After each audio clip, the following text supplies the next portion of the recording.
Y'all come on up in here.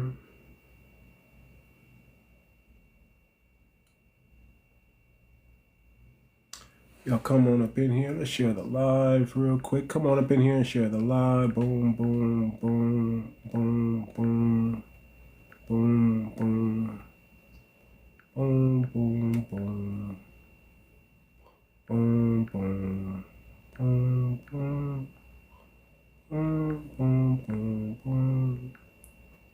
Y'all come on up in here, share the live. Go ahead and start pounding that like button. We're going to get to it in just a second. I'm just throwing out some shares to the live real quick, getting the family together. And we're going to talk about these H-1B visas that everybody's talking about. We're going to get into it. Boom, boom, boom. But y'all know before we get started, I'm going to play some of that real music for us while we waiting on everybody to hop in the room. Y'all come on up in here, hit that like button. Hit that like button. I'm just sharing the live real quick to a couple of my friends. And we about to get this thing started. Let's get it started in here. Let's get it started in here. Let's go. It's Friday night.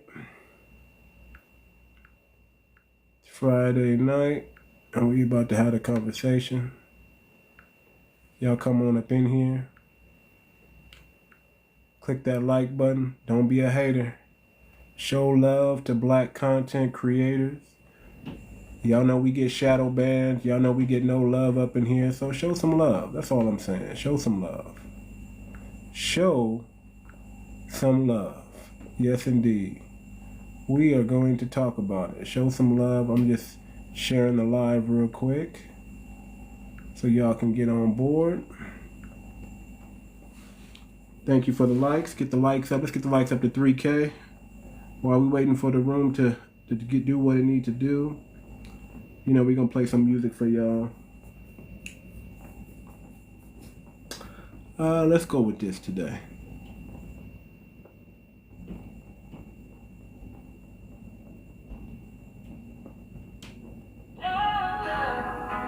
No, we're not going with that one. Let me go back over here. What's up, y'all? Come on up in here. We about to get started, but we about to play a little bit of music before we get started. Y'all make sure y'all get my album, FBA Only, Black and Unapologetic. It's a banger. You won't be disappointed. I got some good stuff on there for the family. Yeah, I got some really good stuff on there. So y'all check it out. Yeah, it's the blueprint for the culture. Let's get it.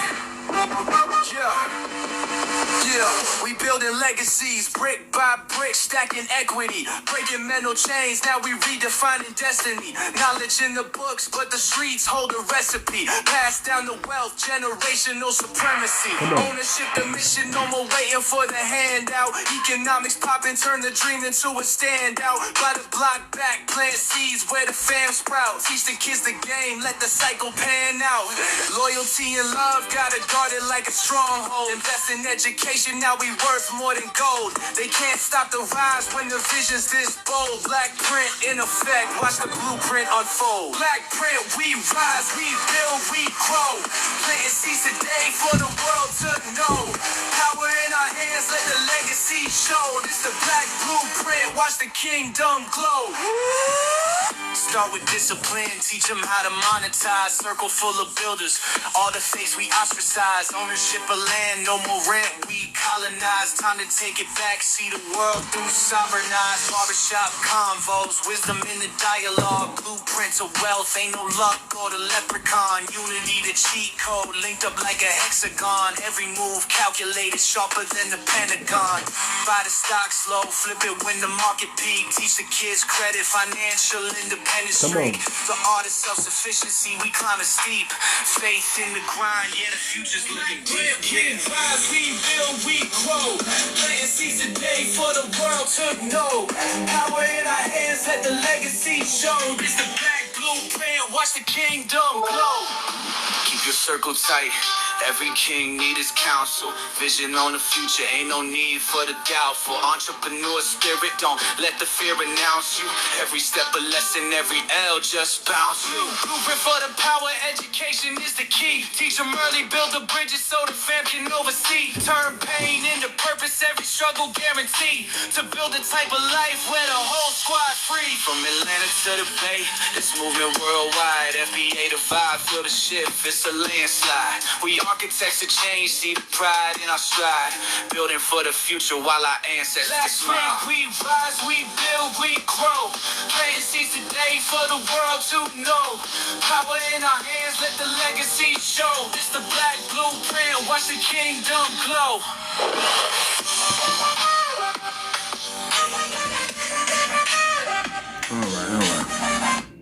All right.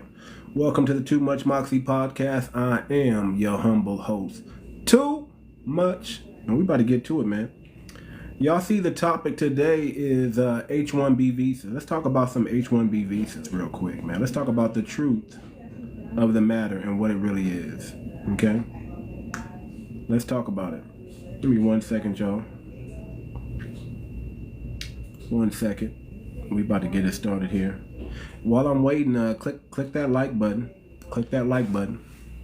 Click that like button. Let's get my likes up. Let's get to 3K likes, and I'll start bringing people up on the panel. But man, we sure do a lot for people, don't we? As a country, as a lineage, we sure do make a way for other groups to prosper in the land of the free and the home of the brave, right? But let's talk about these H-1B visas real quick. So the H-1B visa was introduced in 1990. This was, I believe, under the George Bush administration, as a non-immigrant visa to allow U.S. companies to employ foreign workers in specialty occupations like IT, engineering, and medicine. Okay. The intent was to fill skill gaps when qualified Americans weren't available. So let me explain that again.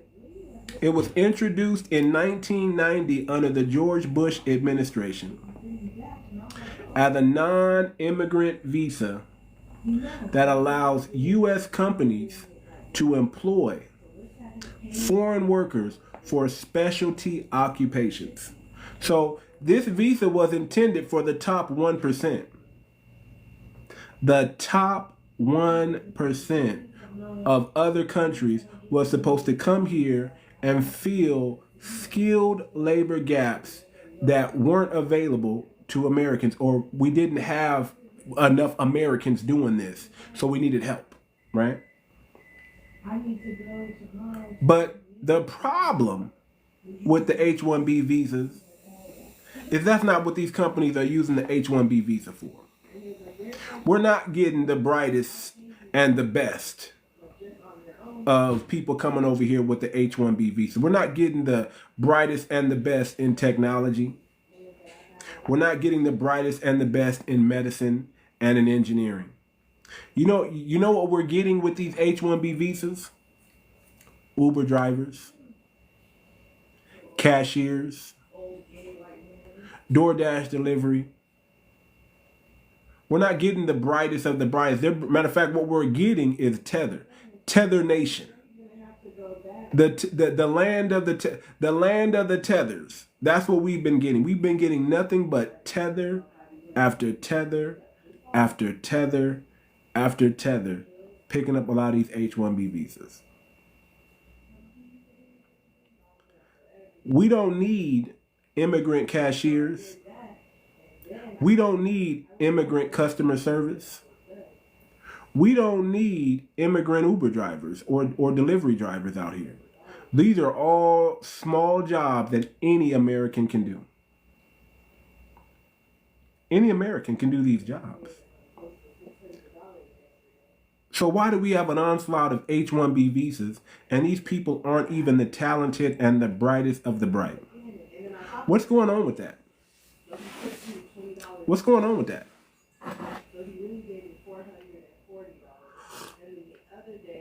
what's going on is we're getting these H-1B visas. These companies have figured out something.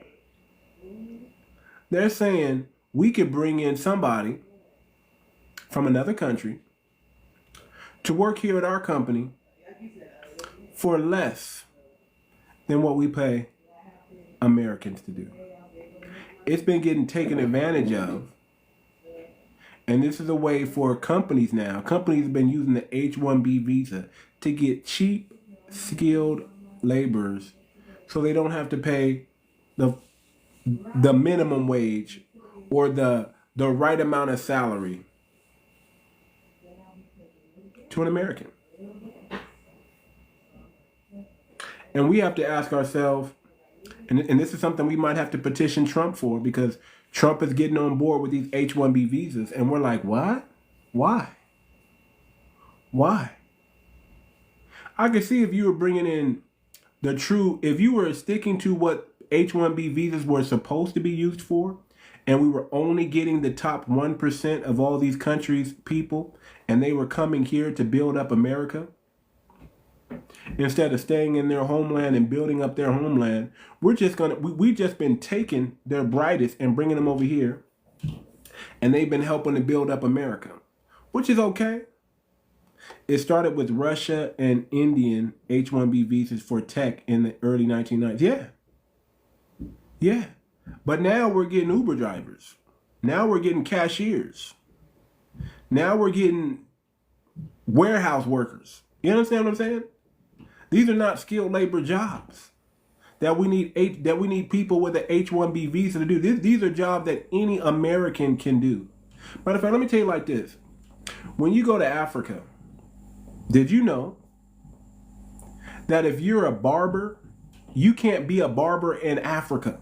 You know why? Because they already got barbers. So you could be a skilled barber here in America, right? You can be a skilled barber here in America, but you can't open up shop and open up a barber shop in Africa, in some countries in Africa, okay? You can't do that. You know why? Because you're putting an African out of business. Other countries don't let Americans come over there and work jobs that their citizens can work. We're the only country that's been allowing that. Did y'all know that? We're the only country that allows other people to come in and take a job that any American can do, and they're not even from here.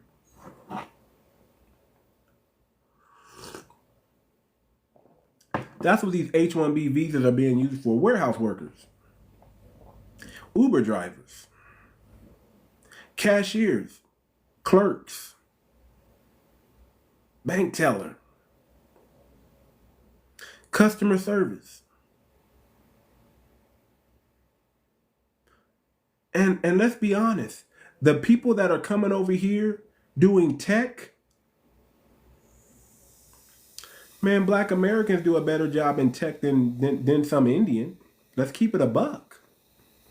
No disrespect to the Indians, but black Americans can do tech, and we can dominate in tech. We get the culture, and we understand it a little bit more than you do. We don't really need y'all. What we really do need, we need more black Americans now to start getting into tech, especially cybersecurity. You don't want no Indian running no cybersecurity for no government. You know how dangerous that is? Someone with a different allegiance other than America being in cybersecurity and getting high-level clearance, that's dangerous. That's dangerous. We as Americans, we have to protect our own. We can't let some Asian guy come up in cybersecurity. Because you know what's going to happen? He's going to give our trade secrets and our skills over into the hands of China. Let's keep it a buck. What are we doing here? We don't want any immigrants in our tech. Let's keep it a buck. We don't want them in our politics, and we definitely don't want them in our tech industry.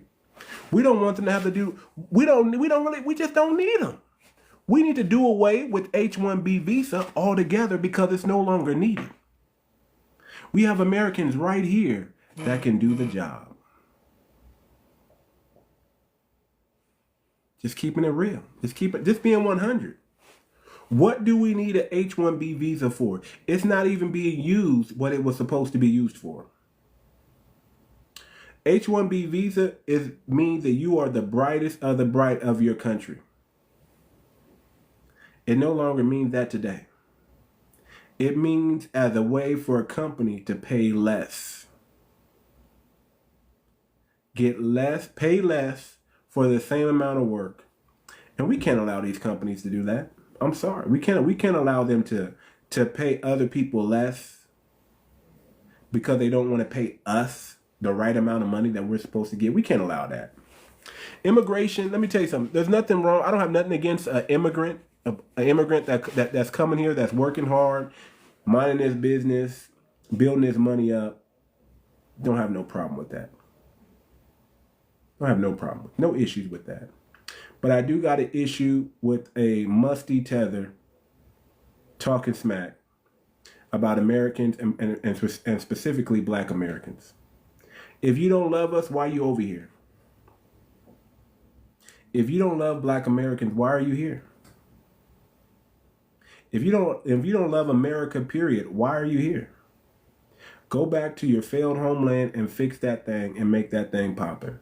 Compete in your country. Don't come over here and compete with Americans because you really can't even compete. Let's keep it a buck. You can't even compete with us.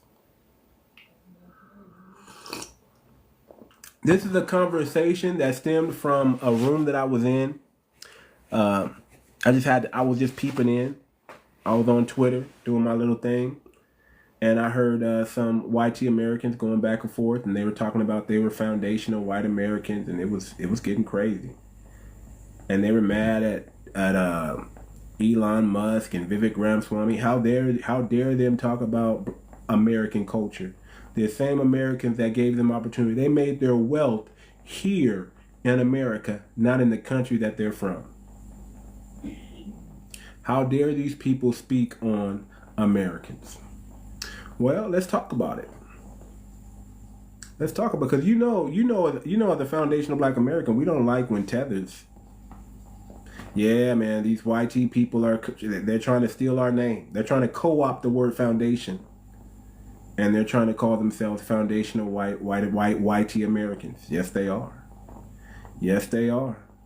Yes, they are. And they were getting indignant. They were making sure the Arabs know that they not white. They're making sure the Italians know they're not white. I mean, it was going down in that room. I couldn't believe it. I was like, maybe YT people do need to delineate. Jesus Christ. Maybe they do. I mean, shit, we're delineating. Maybe the YT do need to. Maybe they need to get some straightening in their Caucasian circle. You know, because they was handing out YT cards too freely. They were handing out $1 million privilege like it was the thing to do. Come to America and get all this privilege and get all this land, the Homestead Act and blah, blah, blah. All the above. Come over here and participate in the Jim Crow where we push Black Americans down to the bottom and we make you YT immigrants on top of them.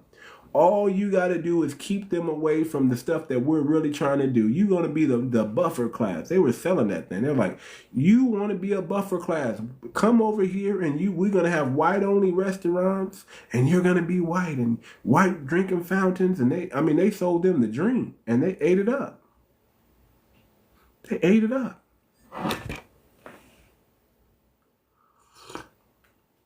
But it always backfires because they let too many people. They let the Middle Easterns come over here and be white.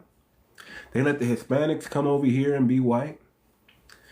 They let everybody be white except Black Americans. You know, they even got these Black immigrants thinking they're white. It's crazy. It's crazy.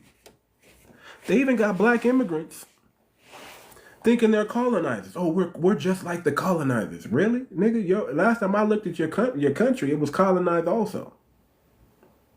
Last time I looked at your country, you don't control any of the resources in your country. Everybody, it's a free-for-all, really. Everybody's coming over there to take from y'all. And the moment one Black American shows up, y'all act like it's the end of the world. Like, oh, we got to get these niggas up out of here. But y'all let the YT man and the Asian man come over there and just take.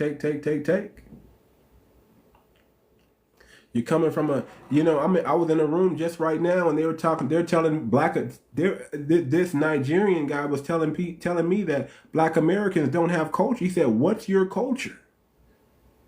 I said, "What?" The whole American culture is our culture. Then he said, "America doesn't have culture." And so I had to ask him, I said, "Sir, what is your culture?" And his name was Johnny. The dude's name, he's from Nigeria, and his name is Johnny. Oh, Lord. Oh, Lord. Your name is Johnny, and you're talking about you have culture. So I asked him, "Johnny, what is your culture, Johnny?" "We have a language, nigga. We have a language." I said, "We got Black Americans, we have a language too. It's called Tutnese. It's just everybody's not meant to know it." "Next, what other culture do you have?" "We have music, nigga." I said, "Man, we created even your genre of music that you love today called Afro beats. What genre of music did we not create? How are we the most influential people on the planet? And you saying we don't have culture? How come nobody's immigrating a musty tether in Nigeria? Who's imitating you, nigga? Who's imitating you?" But everywhere I go, you go to Japan right now. You want to get it? They're wearing afros in Japan, and it costs. Listen, this is how you know it's real. It costs them $400 to $500 to rock this hairstyle. You mean you're willing to pay $400 to $500 to get afros like black people in America? And we don't have no culture? You mean K-pop? You mean K-pop is not really an old school rendition of our 1990s music? Is that what you're saying? That's not culture? You mean Aretha Franklin, Michael Jackson, James Brown? I mean, that's not culture? Little Richard? That's not culture? What are you talking about? We don't have culture, but when we show up in the Olympics, you know exactly who we are. We are the champions. The champions. Chest poked out, tall, beautiful, copper color skin champions showed up on the world stage to dominate. And what do? We dominate. So what do you mean, Johnny from Nigeria, that we don't have no culture?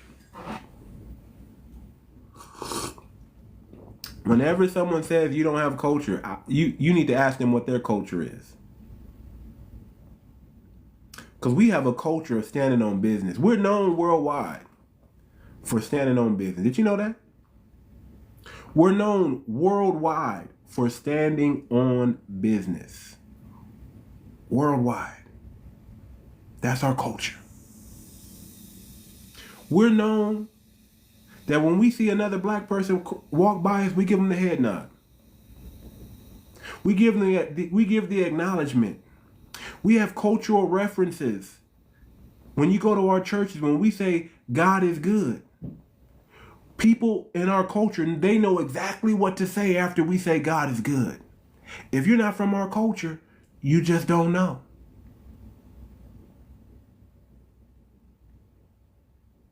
We have culture. We know exactly who a black American is because we're going to have these crispy, clean hairlines. We know how to dress. The fashion here in America is us. Hip hop took over everything. Dress, music, everything. What do you mean we don't got culture? Johnny from Nigeria with an American name. You don't see us rocking no Nigerian name. You don't see nobody named Ubuntu. That's American. But guess what we'll see? We'll see you from your country changing your name to one of our name just so you can fit in. Johnny from Nigeria.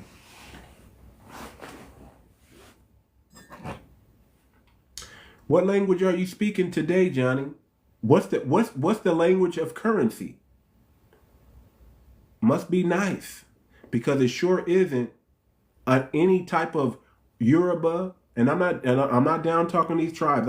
I just can Yoruba, Igbo. I just know these tribes in Nigeria. I don't know all the tribes in Nigeria, so I'm just mentioning the ones I know. But I'm just saying we're not speaking their language here in America. Matter of fact, Americans are so arrogant, right? We don't tend to speak other people's languages, but they tend to speak our language. That's how arrogant Americans are. That's how much we really think about everybody else, right? We don't really think about too many other cultures or communities outside of America because, man, winners don't think about, and I don't mean to call people losers, but I'm just saying winners don't think about the losers. We just don't look at people like that. We're just not worried about other people like that. We worried about what's going on here. We're worried about winning and becoming greater. Y'all are still trying to catch up. You're just trying to catch up. You're trying to catch up to what we're doing over here. You're trying to get your country popping like it's popping over here. And in all this stuff that y'all talk about, corruption, man, we are living in the most corrupted country on planet Earth. And we still got sense enough to not be down bad. You got a corrupt government and you're down bad.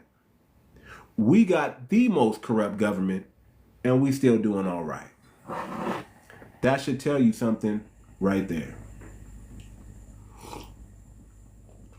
Because if we didn't stand on business, we'd be living in shanty towns over here too. But we are not. It's just a fact of the matter. It's just a truth is a truth is a truth. You can't change it. Just can't change it. And these back to these H-1B visas. These H-1B visas, it's time that they go bye-bye. It's time that we apply some pressure to the Donald, to the Trump, and let them know, hey man, the H-1B visa is not a good idea. Or you need to revise it and revision it. Do something. Make it be used for what it's supposed to be used for. And we need to put a clause in there. You can't be a tether and be here on an H-1B visa. If you're a tether on an H-1B visa, denied. The moment you start bad-mouthing Americans, and the moment you start bad-mouthing black Americans, you got to get up out the paint. You got to get up out the paint. H-1B visa, denied. Just put a big old stamp on it. Denied. Because let's be real. What job can these immigrants do that an American can't do? There's no special job that's suited for just an immigrant that Americans can't do. We don't need them in tech. We really don't, because the culture, they don't understand the culture here. We don't want nobody who doesn't understand the culture creating no app for America. We don't want you in AI creating something with AI in America and you don't understand American culture. You know, we don't got time to teach you American culture. We don't got time. There's no listen. There's no person more innovative than the American black person on planet Earth. There's no one more innovative than us. There's no one more innovative than us. You put us in tech, we're going to take over that thing. And we're slowly doing it. Y'all, do y'all understand that black people in tech are really doing things today? Do you understand the strides that we're doing today in the tech industry? What do we need? No disrespect to the Indians, but what do we need somebody from India over here doing anything? We got to get them up out the paint. There should be no Indian CEOs over any American tech company, period. Period, point blank. There should be no immigrant anything over anything that deals with America. You shouldn't be in our, they should not, listen, they shouldn't be allowed in our politics. And they definitely shouldn't be allowed into our technical industry, because they do not understand Americans and they don't have true love for us. And we don't want them having access to no American information, to be honest. No social security numbers, none of that stuff. They shouldn't have access to none of that stuff. You see all the scams they doing over y'all. Have you ever seen that show on YouTube called Scammer Payback? Have you ever seen Scammer Payback? They shouldn't be in our government at all. Yes, I agree. Why do they have to put us in and not us putting ourselves? No, man, put yourself in. It's so easy to, listen, I'm studying cybersecurity right now. It's not a difficult thing. It's not a difficult industry to get into. You can study on your own. You can take a class. There's so much stuff that they're giving out for free. You can go to school for free right now and learn cybersecurity. You can go to school right now. It doesn't even cost anything. You might have to pay a little bit of money to take those tests, but that's it. But as far as the learning, the knowledge, it's free. There's nothing stopping anybody in here black to get into the technical industry right now. Get into it. $100,000 job right off the bat. Get into it. It's the next frontier, okay? If you don't get yourself into cybersecurity, into the tech industry, man, you're missing out. You're missing out on a lot of opportunity and a lot of money. Just being honest. So there's nothing holding you back.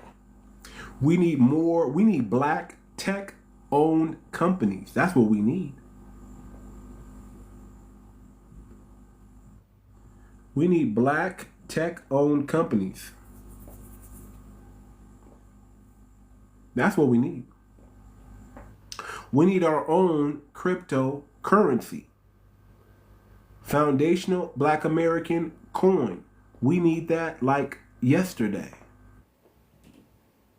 Like yesterday. Anybody in crypto in here, y'all need to hit me up, man. Hit me up. Hit my inbox. If you're in crypto and you understand cryptocurrency, tokens, coins, how to create one, all that stuff, y'all need to get at your boy. We're going to do big things in 2025. We ain't stopping. We're going to do big things in 2025 for the culture and for the lineage. We're doing it all. We're doing it all. I'm very serious about that. And watch what happens in the next 6 months to the year. You're going to see some amazing things. So if you're into that field and you have an understanding and you want to be part of something great, and potentially put yourself in the millionaire category, you need to hit your boy up. Hit me up in the back and in the back end. Hit me up in the I gotta say no Diddy when I say that. Jesus Christ. Hit me up in the inbox. Hit me up in the inbox. But yeah, man. What do we need? What we don't need. H-1B visa is obsolete. That's all I'm trying to say. We don't need it. They keep saying we need immigrants to survive. We need more people for... That's a myth. That's a myth. The subject is H-1B visas. The truth about H-1B visas, cousin. Do we really need H-1B visas in America? Do we really need it? Is there any job that an American can't do? Is there any position so high that an American can't do?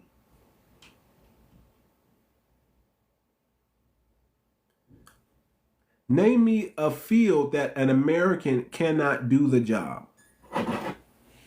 I want to ask a tough question. Somebody name me a field that Americans cannot do.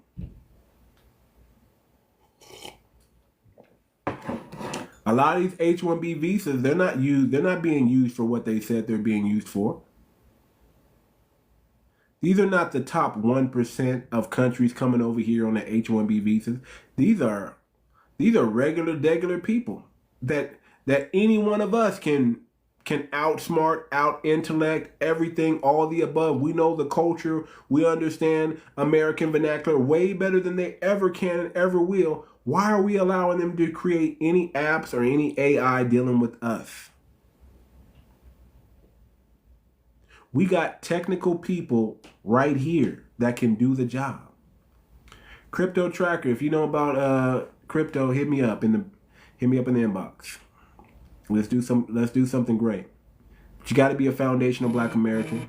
You got to be a foundational Black American.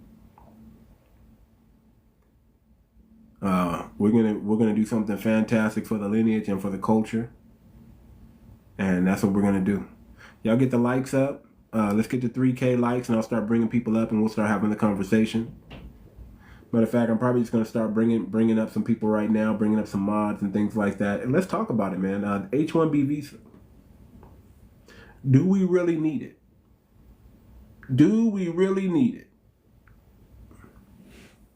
Do we really need the H-1B visa?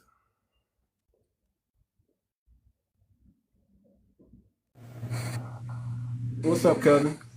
What's going on, man? How you been today? Man, we out here chilling, big chilling, man, big chilling. Yeah, we finally got some snow out here. Really? Yeah. Oh, so y'all getting that white Christmas going on out there, huh? Yeah, well, I ain't gonna sit up here and act like it ain't. It's January and this is Michigan. It should have happened almost 2 months ago. So, yes, indeed. Now, as to the question right quick, I do not believe there really are any jobs that can't be done by an American, but I will concede, because I actually have a partner of mine who's in tech, and his issue, because he's explained it to me and broke it down for me, is as a country, we do not have enough engineers, and that's the only reason that they're doing the visas, the H-1B1 visas. Man, brother, there's people on the H-1B visa and they're cashiers. Oh, I'm not disputing that. I'm just saying, as far as the needs of the country and the companies, not necessarily the country, the needs of the companies, they have greater need of engineers. And unfortunately, too many of our fellow brothers and sisters have opted not to get into the field. But you're right. They should be in the field, because there's nothing we can't do. Is it challenging? Yes, of course. Anything worthwhile is challenging. If you think it's going to be a cakewalk, you're wrong. And you shouldn't be assuming anything that is going to be rewarding is going to be easy. Right. So the idea of, it's too hard, well, no, you just punked out. Okay? You just opted to take the lazy man's route. Man, you could be a cybersecurity specialist in less than a year. If you really apply yourself, you could do it in a year's time. Yeah, man, I'm about to get with that, because they still got me in limbo right now. Man, you need to get on it, man. It's not a difficult field to understand. It doesn't even cost nothing. You might have to pay. Man, they're giving out vouchers right now for you to take all the examinations for free. That's how much they need people in this field. And right now, black people in tech, we're starting to dominate tech. Yeah, I'm gonna hit you up in the Discord. We'll drop you my number when I get there. When I do that, and we'll talk then on that part for sure. Hit me up in the Discord. I'll get you going, man. I'm telling you, man, it's not difficult, man. It's money in this. It's freedom in it. You'll be able to travel the world, do what you want to do, work remotely. I mean, who wouldn't want that? Why not go chill out in Thailand for 6 months? Trust me, that is my plan. Cheap food, better cheap house. They got 5G internet in Thailand. Okay, you can go chill on some beach, out on a golf course, on a resort for 6 months, working on your laptop, fixing the world's problems. Ain't nothing to it but brother. What's going on, brother? Chill. Brother? Thanks for What's your handle, yeah. man? Thanks for letting me up. Yeah, how you say your name, What's your brother? name, brother? Faggy. Faggy. Faye. Okay. Yeah. Okay. Yeah. Good evening, brother. How are you Um, today? Good evening. Good evening. I'm well. So what do you think about these H-1B visas, man? Is it good for Honestly, us? Is it not good? What do you think? I hate to say it. I think it's needed. I don't think there's one particular people group that's capable of doing all things. I think part of what makes everyone unique, everyone offers a different set of skill set, or every people group have things that they're better at than others. But I do we need just them for don't think. cashiers? Do we need them for I'm not cashiers? gonna say. I'm not gonna agree with that, brother. I mean, I will agree that there's talent everywhere, but I will not agree that one particular group is better at one thing than anybody else. That's not. I'm not gonna agree with that. Okay. Now I will I give you a accept good that example. my Indian brothers and sisters, they are raised to be doctors and engineers. That is what their families try and attempt to raise them to be. Same thing for some of our African brothers and sisters. They attempt to raise them and to be doctors and engineers. That does not mean that these groups are better able to understand the skill set required. That just means that they've been guided down that path and that street. That's what that means. That doesn't mean that they are more capable. You understand what I'm saying? I'm not hating on them. Say for I'm example giving them all that the credit in the world. yeah. I mean, say for example that is the case. Until we have a mindset shift where we start thinking like that, we're gonna need people like that. To be honest with you, because the truth of the matter I'll say the is, companies are gonna. I The mean, companies will be in I'll say need of them. this. Yes. I'll say this. At what cost? At what cost do we really want to start bringing in people from other countries to do anything high level with clearances, anything like that? Do we want them I to mean, be I think that's CEOs the. do we want them to be CEOs of American countries, companies? Excuse me. I don't. I think I that's think you dangerous. make an okay point. I think you I make think an that's dangerous. okay point, but I do think that's the direction that the world is heading in. It's either you play, it's either we partake in that or get left behind. You talking about this global game that everybody wants to play, where there's no borders anymore. Everybody gets free travel. Is that what you're talking It, about? everybody's trying to recruit the best talent, man. Even those countries that are closed to foreigners, but if there is a foreigner with a talent, they will recruit that individual, even if it's just to work. If you think about, like, say for example, the population decline in all these other countries, they hate to open up those doors, but they do. Even if it's just work visas, they do. Yeah, I hear you. Right. And to be honest, when my concern is not any other country. To put it bluntly and say it like that, and I don't mean to. Again, I'm not shorting them, and I'm not hating on them, but I am giving them a stiff arm. If you really want to know what it's like, I'm giving them a stiff arm. Get up off me and get back. But I'll right say this. now, we have to be concerned with our level of protections here, Yeah. because we're the ones in this particular case who end up hurting. Because see, you can, as a company, yes, they can hire a foreign person or a foreign national, and they will do the things that they're going to do for the job. But it doesn't necessarily mean that it's best for the American people. Because this individual, who's this foreign national, he's going to take those funds and do what he needs to do to support his family back home. That's not doing anything for our social goodness here. I mean, I think to some extent that's true. But if you look at, say, for example, a company like Robinhood, it was created by two Indians, and everyone has been profiting from that. It basically changed the game as to how people invest in stocks. It sets a new trend, and this is just one example. There are tons of other companies like that as well. No, I hear Most you. tech startups get started by foreign individuals. I mean, I'm not saying that just because I'm from a different country, but I No, think that's the reality of we where get we're what you're at. saying.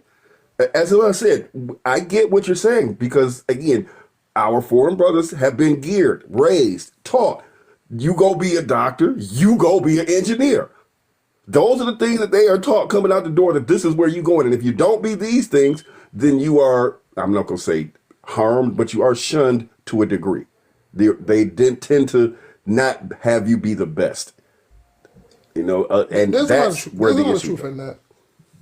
And so I'm not hating on them again. I believe it start doing the same things that, hey, you're going to be a doctor, you're going to be an engineer. Agreed. That's the switch that we got to flip on. Because that's where it's... See, I don't necessarily... as I've explained to my friends before, personally, I don't necessarily agree with the school system as it is today. I believe we should have a directed educational system. If your child has a predilection for subject B, then your child should be trained in subject B. Your child should have all of those things to help him increase his knowledge in subject B. If they have something, a greater knowledge in subject A or a passion for subject A, then their education and knowledge should be going towards subject A. They should not be being wasted on subjects that don't particularly matter. And that is very much a lot where American education system is. The American education system actually doesn't make you smarter, it makes you dumber. Oh, absolutely. It's only designed to indoctrinate. It's not designed to educate. It's just an indoctrination camp. And they want you good enough to say, welcome to Walmart. Say that again. They want you good enough to say, welcome to Walmart. That's it. And as long not smart enough to say, I want out. Or I want a raise. They don't want you to be smart enough to start talking about money. They want you to be smart enough to accept whatever job they put in front of you and they train you to do. And that's it. But we, as Americans, and especially as foundational Black Americans, we don't play that game. You're gonna run me that money, especially if I'm bringing value. If I'm bringing value to your company, you better run me that check, run me that money. And I'm gonna. We watching your bottom line too. We see them fourth quarter profits, them third quarter profits. We see that too. We know that our input helped bring that about.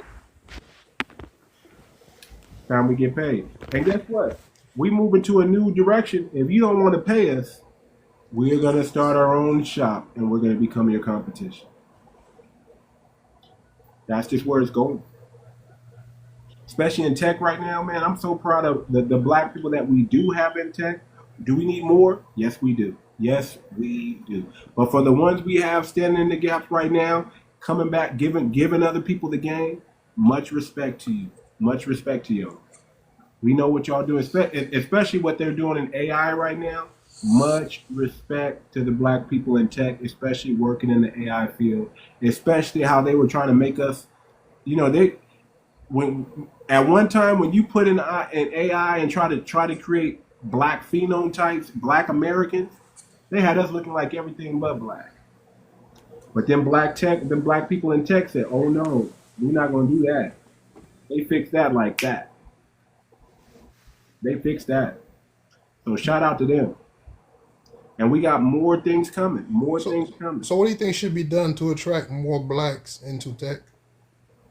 We just got to talk about it more. We got to start showing people the money. The same way we show people the money. See, let me tell you, when you show people the money, they follow the money. If you're an engineer, you need to go out and start letting cats and kittens know this is me being an engineer. Yeah. See this car? See this house? Forget that pimp, forget that trick, forget that. But this is where some money is. I'm a lawyer. Check this out. This is what I got. This is what I'm just that and the other. Yeah. And the hate that they think they're going to receive is actually false. Because within the community, you're highly respected. See, my thing is you take your talent and you run to this mainstream dominated company. And this company, you end up putting all of your life's efforts into maintaining this company. This company does not allow you basically to take yourself and your knowledge and take it back to your FBA family, for lack of a better way to say it. They keep you trapped in that box, and you don't get to share it with the rest of the community. And if we do not get to share this information with the rest of the community is lost. So it is upon us, it is incumbent upon us to let those in the community know how great these position skill sets, they may be difficult, but they are worth it, how great they are. Because they are very much needed in the community. Don't listen. The same way the drug dealers was walking around showing the money, the same way the actors and entertainers lost the money. I do agree with one thing 𝗣𝗲𝗵𝗵𝗵𝗵𝗵 was saying, right? When you elevate the bully over the nerd, that's a problem. But when you show, but here's where all the nerds are winning. The ones that all the women didn't like in high school, the ones that were super focused and didn't have time to hang out. What are those guys doing today? They're balling out of control. Hold on. The mic is too loud real quick, cousin. They are balling out of control. If you look at their wives versus your wives, because a lot of those brothers, they probably looked dorky in high school, but they face filled out. They went to the gym, start lifting some weights, and now they cute all of a sudden. And not only are they just cute, they cute with the money, and that's most the facts. With the money, it's one thing to be cute when you're broke, but when you cute with the money, the ladies just it's just a little bit different. Yeah, I mean, I think there's a lot of truth to that. I mean, I went to a predominantly FBA middle school, high school, and for the most part, like Vivek said, those who were into the books were considered to be soft, dorky. They were the one that get teased. A lot of corny and lame people that we thought were corny and lame in high school are winning today. Yeah, they're doing the hiring. They're the ones doing the hiring. Look at Michael B. Jordan. That brother was considered corny in high school. And look at him today. Look at Russell Wilson. That brother was corny and lame for real. And now we got an Ashanti. And I'm not bigging up Ashanti too much, but she's still a good looking sister.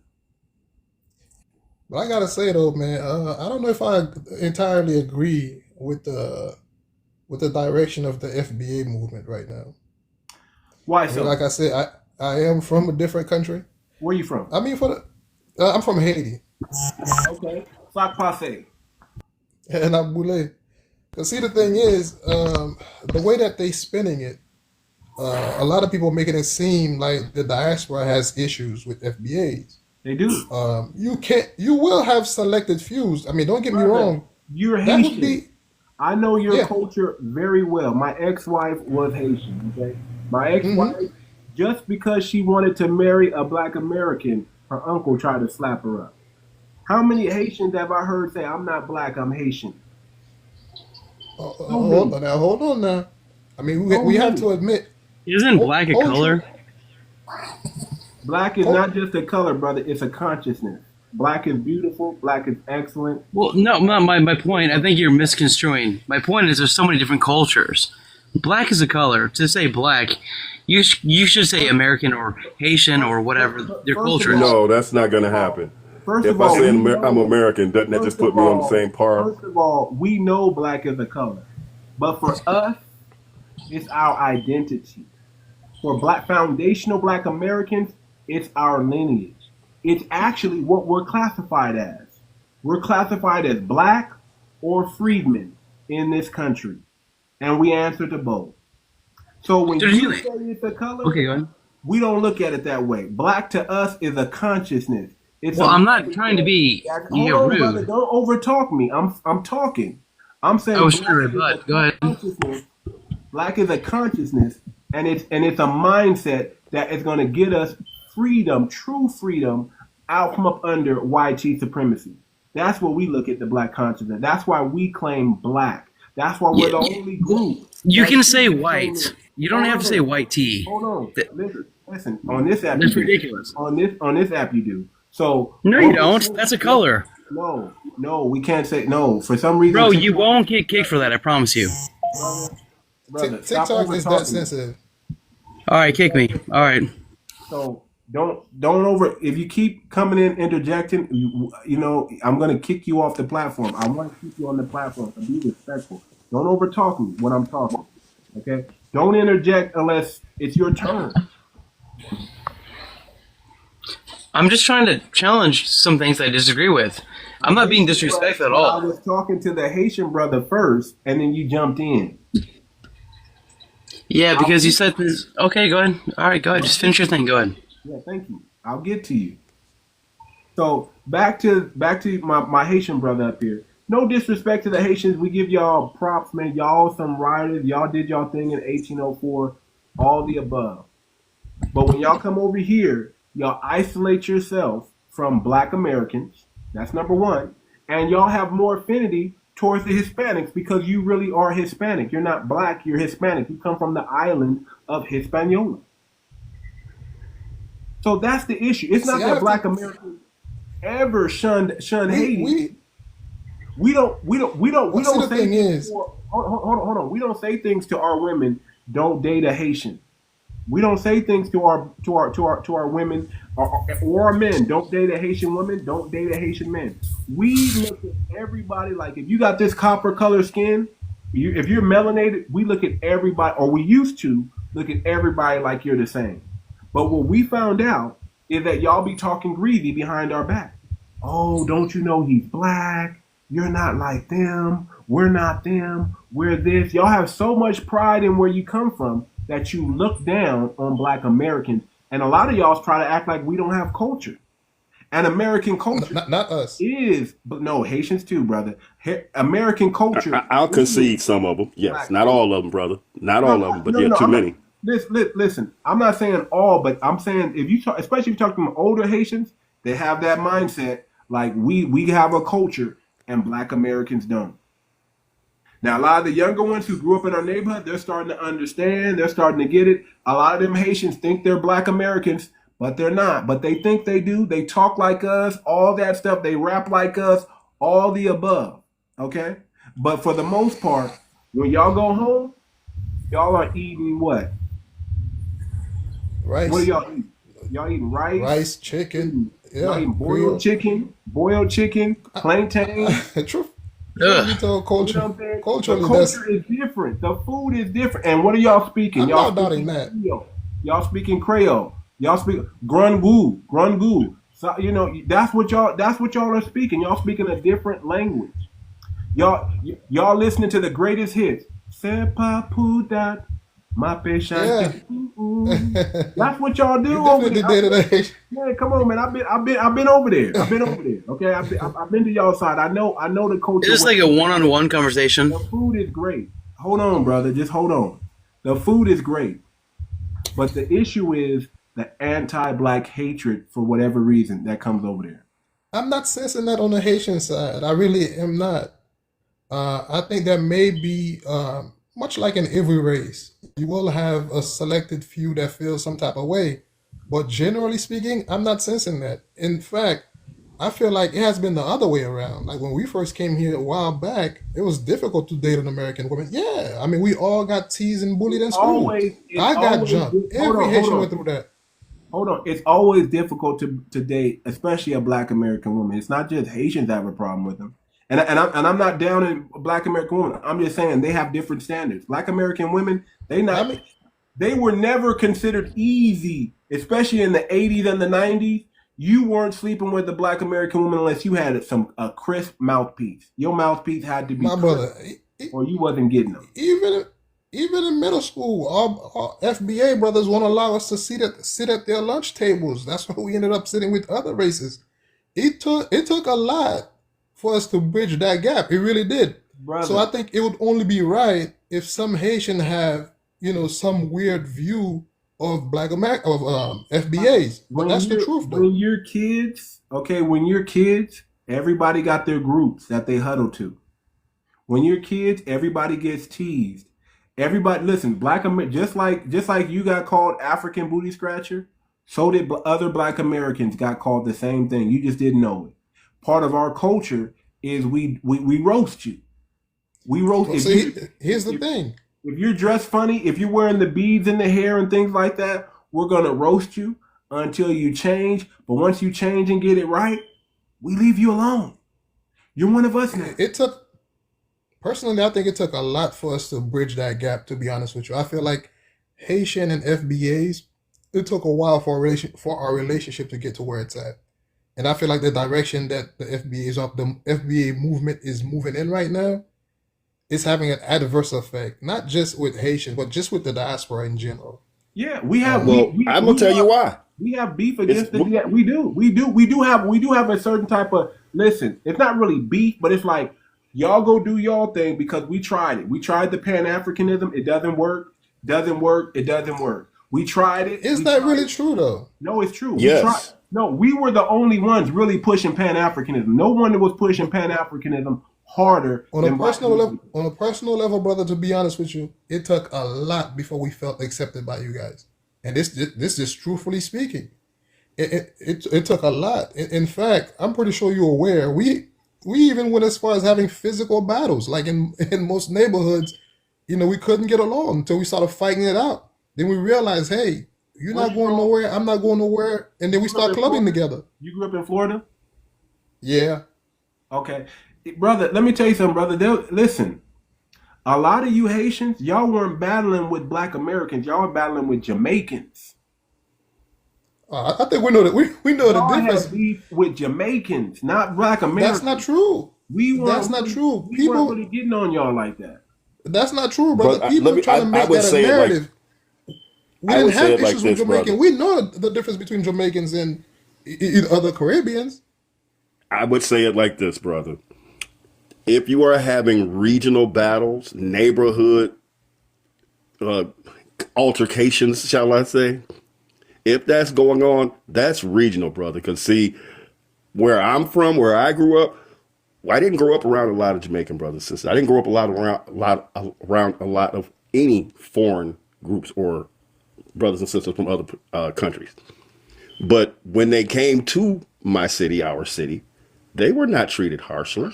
They were not treated against. That's not our culture, brother. We don't do That's generally not what we do. We didn't grow up doing that because we grew up, you have to understand, we grew up out of that civil rights movement saying, I need you to have my back. I need my Indian brothers. I need my Jamaican brothers. I need my brothers from the Caribbean. I need them to have our backs. That's what we were bringing you all in, and with the hope that you all were coming in with. I grew up in California. By the time the second, third generations have reached adulthood and have turned around and come up, they have straight animosity almost towards foundational Black Americans and almost a negative connotation to most Americans. Listen, whatever your parents was telling y'all believed it, brother, because I'm telling you, my ex-wife was Haitian. And it wasn't until they met me for real that they let me in the inner room. But before, it was like, that's the Black American. If you see that comment on the bottom, brother, yeah, I'm looking at it right now. In the 80s, I mean, this is true. Even if you research the beginning of the quote unquote Haitian gang in Miami, it started as a result of that. Most Haitians did get jumped, literally got jumped. We got jumped. We got teased. Literally. Got jumped for what? And it's not just me. Listen, Black Americans, African brothers and sisters saying the same thing. Hold on. Black Americans just don't jump on you for no reason, brother. That's not us. That's just not us. I don't know what to do. I think there has to be some level of accountability because if I'm in the middle school, brother, I would say it like this. If you got teased, you got teased. It's not. There you go. Everybody got teased, brother. Everybody got teased, but everybody got roasted. But that's not real. That's not real hatred in any way, brother. That's kids being kids doing kid-like things. Once you reach adulthood, I understand it's difficult to process as a child, but once you reach adulthood, you're supposed to be able to tell the difference between what a child's actions and a group's community actions. Yes, you got teased, and it sucks. But there was no family out there talking about don't get a job. Don't work with them. That didn't happen. Brother, there was nobody. It was not that simple, brother. Nobody getting. I want you to imagine saying There's nobody on the job saying don't hire that Haitian. No. I want you to imagine. I want you to imagine coming to a different society, a different country, especially back in those days. Automatically, we assume that Black Americans were Haitians. At least when I came here back in the 90s. Yeah, I mean, we didn't have the internet like we do today. We didn't study about Black Americans. I'm sorry. You assume Black Americans were Haitians? Yeah, we didn't. Huh? See, here's what you have to understand. I came in the 90s where you didn't have TVs. I'm sorry? We look different, brother. How do you confuse a Black American with a Haitian? Imagine. I mean, I could almost see it when he first get here. I could almost see it when they first get here. They Exactly. don't know nothing. I ain't saying a whole lot, brother. Don't get it twisted. I'm not saying a whole lot because if I went over into, let's say, Kenya right now, there's no way I'm going to think that the Kenyans over there, because we have the same melanin in our skin complexion, that we're the same. It's just not possible for me to think that. Okay. No, knowing what you know now, what I'm saying, like back in the 90s, prior to having cable readily available, prior to having all these, different means of learning, I come here assuming that all Black people were just basically the same. I learned later on that was not the case. But you got to understand, I'm coming from a different culture. I'm 10 years old. I've not been exposed to a Black American. I've not had talks about Black Americans. So automatically, I'm thinking like I'm going to receive a warm welcome. Now, you're in a class, you don't know anybody, you don't speak the language. That's hard. It's hard enough to make friends even when you do speak the language. Okay. You dress different. I get that, but here's the problem. You dress different. And the people you expect to give you a warm welcome were not the ones welcoming you. It was the other people that welcomed you. I mean, truth be told. Matter of fact, you won't hear this just from me. You will hear this from Africans, different Africans from wherever. But that didn't stop us eventually from getting along. Brother. So what I'm saying is, again, what y'all don't understand, part of our culture is we're gonna roast you, brother. If you come in with the Jesus sandals on, you come in with the church shoes or the church attire, you're dressing like you're from the 1940s and 50s, and we're updated. We're gonna talk about you, brother. We are. It's just, but it wasn't just you specific. It was every Black American went through this. Ask any Black American, did you ever get roasted when you went to school? They're going to tell you. So what I'm saying is, I can totally understand that. But what I'm saying is, sure they didn't get roasted too much. They made sure they dressed up appropriate. They made sure they put their best on. They made sure they made their parents go buy them some school clothes, or they went and did runouts to get school clothes. That's what they had. I get that. But what I'm saying is, it will have an effect. It will have an effect on your perception of people, though, because if that's your first impression, you automatically assume that most Black Americans behave that way. I mean, it's just natural for you to think that because the ones that brother, I'll say it again, brother. I agree, and I can accept that as with a childlike thought process. Now that you're an adult, but once you're an adult, you can clearly see that roasting is just roasting. Okay. But you do not see, and you can't point to anyone in the FBA work area, work community, work diaspora that has come across in positions of authority, particularly, I guess I'll say it properly, and said, I'm not going to hire you because of your accent.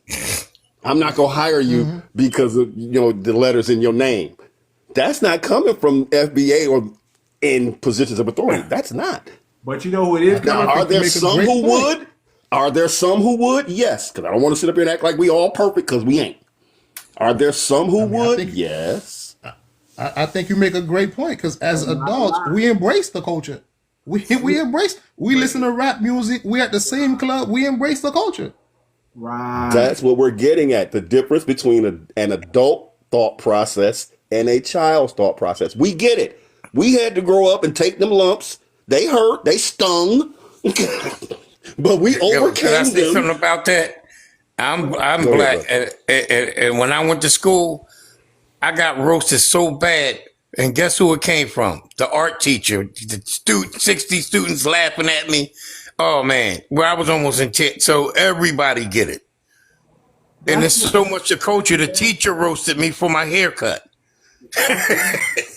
Listen, Had a mom haircut. Now that's getting it, because teachers know they're supposed to be all. They ain't supposed to get no kids roasted. We had a hood teacher.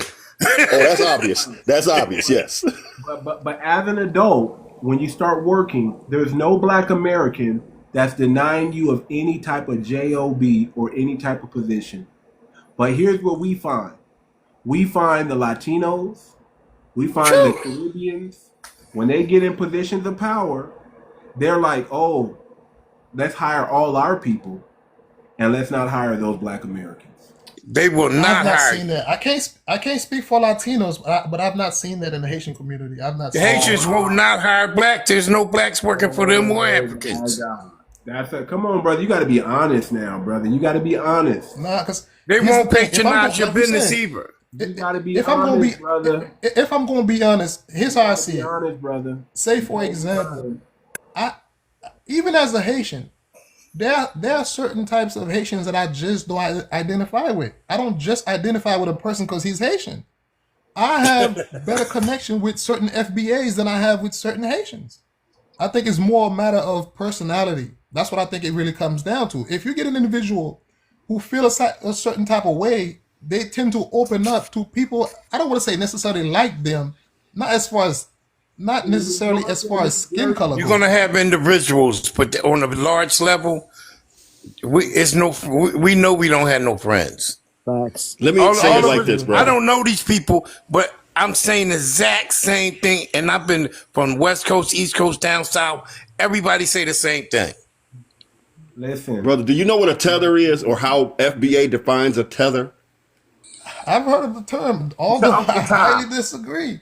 I highly disagree. With that Uncle term. Tom. Okay, wait a minute. Do you understand what FBA tether means? When we call you a tether, it does not mean that you are from. Tether does not mean latching on to opportunities. tether is No. an action word. What? It's not a noun. No, that's not. That is not what a tether is. It's a verb. You have to be speaking against the FBA progress and movement. If you are a Haitian brother, a Caribbean brother, any person with melanin in your skin, let me say it like that, and you are speaking against the FBA movement, you are doing an action that will hurt us. That makes you a tether, and that means you are going to get it now. Okay? It is not because you're Haitian. It is not because you're from the Caribbean. It is not because you're from the continent. That is not it at all. We have great love and respect for those brothers and sisters. But if you come over here and you start getting up in our reparations committees talking about y'all don't deserve reparations, you're going to have to pay for that, wouldn't you say? I think that any individual, any black individual who opposes reparation is obviously ignorant. And the reason why I say that, because I'm very for reparations for you guys. And not just for you guys, because when I look back, the French made Haiti pay reparation. So I'm like, They know what reparations is. They just don't want reparations for us. There's never Everybody been else can get it. anything about CARICOM, not one person. Right. Here's the problem. Here's the problem. Really, it's we have a lot of Caribbean tethers over here, and they are being used by the YT supremacists and the YT dominant society. You know, our first tether was probably a Caribbean, and he had this idea, or he played this character back in the early 1900s called Step and Fetch. Yeah. Step and Fetch was the very first tether. We just didn't have a name for it. Facts. We didn't even know who the heck he was, but he was cosplaying as a foundational Black American at that time. And he'd be like, "Yes, sir, master." He would talk like that, and he would eat watermelon and do all kinds of Black stereotypes. Now, notice this. You couldn't get a Black person in that day to play that character. But they found a Caribbean to come on over here and play Black Americans, I mean, and play into all the stereotypes, and they gave them money for it. if I'm gonna be honest, from my point, from where I'm looking at it, a lot of it somewhat feels personal. And the reason why I said that because you have individuals who are FBAs who opposes who opposes reparations and who say things like, "Hey, there has to be more accountabilities." You have individuals like, say, for example, Larry Elder, I believe his name is. You Call have those people out though. We call them out. Thomas Sowell. We call them out. We call them out. See, that's Y'all don't call them out. And Exactly. those are our Uncle Toms and stuff. We know Yeah. who they are, and we let everybody know who they are. Those people couldn't come in our neighborhoods. Yeah. He could never come into our neighborhood ever. Facts. If they come to Black neighborhood, they're scared. House be a parking lot. They are You know, shaking somewhere- in so much fear because they're like, well, we can't go. We got to. Once you see your bed where you're going to sleep at, you got to stay over there. You can't come back over here. You can't come down like Muhammad Ali I or think Mike somewhere- Tyson. You can't do Muhammad that. Ali, don't look at Mike Tyson. He don't have security. He walks through any hood. People love him. Any neighborhood, and he says, you know why? Because he never sold out his people. But when Never sold his people out. you can never come back to this community. You got to stay over there with them white people and eat that unseasoned food for the rest of your life. Let me say it like this, brother. We want to get our house in order. As a matter of fact, we are getting our house in order. But that means sweeping out the garbage, for lack of a better way to say it. Not saying that people are garbage, just as an No example. matter where you from. And we would like for you all to straighten up your house. Because when you get your house in order and we get our house in order, now we have two powerful houses working together, don't we? All right, I agree. But if the tethers are preventing us from getting our houses together, brother, I feel like the tethers are a minority. No, I feel like they might be a minority, brother. You're not hearing this at all. They are a minority, but they have positioned themselves in a political power to prevent our movement from going forward. But they've done it under the guise of being foundational Black Americans. Facts. They put a black face in a high space and said, see, we got y'all up here. You have representation. They got your back.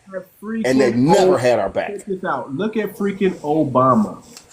The only reason that brother got elected is because we put him up in there. And he knows it. Everybody knows it. They was like, you're just voting for him because he's Black. I mean, we got shamed for putting Obama in office. And we thought Worst thing we could have done. was one of us. Yep. He has no kin to us. He's a tether. Okay, we know who he is. He was the first Manchurian Black candidate that we know of that got into the president office. He went before the UN and actually said that foundational Black Americans didn't deserve reparations. Okay, he lost everything in that speech right there. He lost everything. This is I mean, what I we're think you talking made about. a good point When about we people don't getting their start house in checking order. people's lineage, when we don't start checking people's lineage and we don't start knowing who's who, we're in trouble because now we're infiltrated. And we don't want to get infiltrated anymore. We know what's been, every time we've allowed Black people into our spaces that wasn't Black Americans, they've been used against us. And we can't have, that's why any Honestly, I don't feel like FBA running for office in the future, they're not getting in. Yeah. Oh, they're going to have to be grassroots. They can't just be FBA. They're going to have to come from the grassroots. Yeah. We're not trusting you. We're not. I don't. If you're on TV, if you're a Black person on TV, we're looking at you funny. We're looking at you Who spraying. knows you? What have you done? Yeah. personally, I don't think that's the right way of going about it. We don't trust any black face they put on. And there's gonna be starting to have to be severe consequences for Where have you seen these people do something, brother? You say you disagree with our position in this. Where have you seen these black faces in high spaces that are actually doing stuff in the grassroots community? Nothing. I mean, You don't see can't the really faces nowhere. You see them on TV, but you do not see them in the community working with the grassroots. I personally don't feel like the black diaspora is the greatest problem that the FBAs face today. Not just that, and I also feel like the division among the black races is the wrong way to go Oh about it. Me Lord. We personally, didn't that's make how I feel. we didn't make the division. We didn't do that, But brother. can I ask If a you question? if you look at the history of FBA in Haitians, for example, like back in the day, Haiti worked together with FBAs. I think after our liberation, 13,000 of you guys went to Haiti to live in Haiti. Yeah, granted, not all of them stayed, but at least 8,000 went. I'm sorry? Brother, you're What? still missing the point. You're still You missing the point if I man, gotta say this. I've We never heard have of no anybody in my problem of life say they working want to move Haiti. together. Brother, We we don't want have to a work problem. together. We don't have a problem with Haiti. Get the anti-black hatred about of your community first, Yeah. because we don't have any Haiti hatred. We don't have any sayings like, "Don't you know they're Haitian?" We You don't, know we what? don't say Were that. you born in Haiti? Yeah, yeah. Then I'm gonna tell you something. I've been to the Dominican Republic. Those people hate you. They hate Yeah. you. They hate you. They hate you. I mean, this is not news. This is not No, news I'm to just us. saying. We don't hate you. Can I It's ask a you a question? difference. It's a difference. We defend. Come on. They hate you. Brother. And then when y'all get over here, you know what y'all do? Y'all click I mean, up with the personally Hispanics. speaking, Y'all click up with the very Hispanics that hate you. Yes. Y'all click up And, with the very and what they white have, people. Menelala Rasa. Y'all It's click in up with the very all white Hispanics hate people black people. All that of them. hate you. I won't say all of them, but okay. No, And we don't it's in do their that. culture. I know it's in their Menelala culture, Rasa but is in their culture. I would not Brother, go just all. I'm not gonna broad brush every community like that. I hear what you're Yeah, saying. You're right, yeah. Robert. You're right. It's heavy anti-black sentiment in the No, Latino what I'm community. saying I'm is not in gonna broad brush the yeah, whole Yeah, not community all like of that. them. La Rasa I is their agree. culture. Exactly. Come on. They don't want y'all over there because listen, you are them. If it wasn't for the Haitian Revolution, there would be no Dominican people. But they don't care. Yeah, but we're They not them don't though. care. We We're know not you them though. know that. Listen We know again. y'all know that Not Jamaican Listen to DR. Hold We know on. you all know that. Listen again. If it wasn't for the Haitian Revolution, there would Yeah. not be any Dominican people. But they don't care. Well, I mean, what you have to understand also, Haiti occupied the DR on a couple of occasions. That's where that animosity stemmed from. Then we're gonna say the same thing they tell us. Well, that was a long time ago. You know how many times I hear that? Yo, I mean, what I'm have just saying somebody that's done where lately? I'm saying that's where the anti-Haitian sentiment come from Man, because of that. do you know what Menelala Rasa is, right? Never heard that term You never before. heard? It's called. You can Google it. It's called "Better the Race," Yeah. like not the race. That's Yeah. from. Let me tell you what. The whole South America, all the way up, man. Let me tell you something. Every South American country it treats their black people terrible.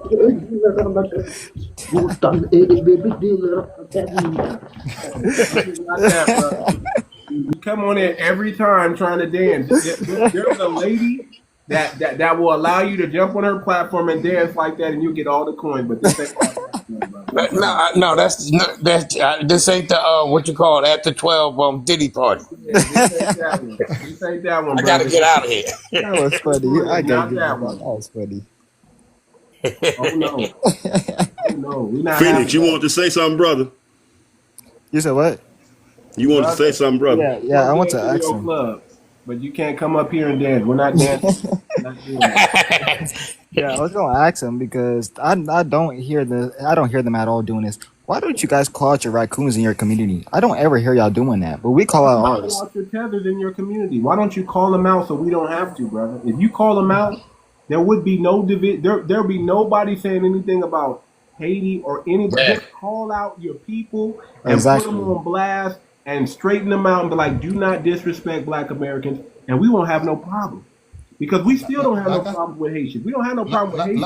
ain't no problem. We don't have no like problem I with said earlier. Caribbeans. We don't got no problem with Africans. But you know, Nope. but you know what? If we're gonna be honest, they definitely have a problem with us because when they come over here saying we don't have no culture and think it's a joke and think it's a game and then y'all don't check them. Look at what your boy. Hold on. Look at what your boy Fat Joe did. He went on to a Caribbean podcast and had the word to use the N word and call us broke niggas. Okay, he had the nerve to, and then called us a hate group. With Jamaicans and Haitians that run it. You know what those Caribbean brothers did? They just laughed. They thought it was the funniest thing. Yeah. See, you don't laugh at stuff like that. When you start doing that, I get what you're saying, but I also do feel like let me have a solution. Give a solution to that problem.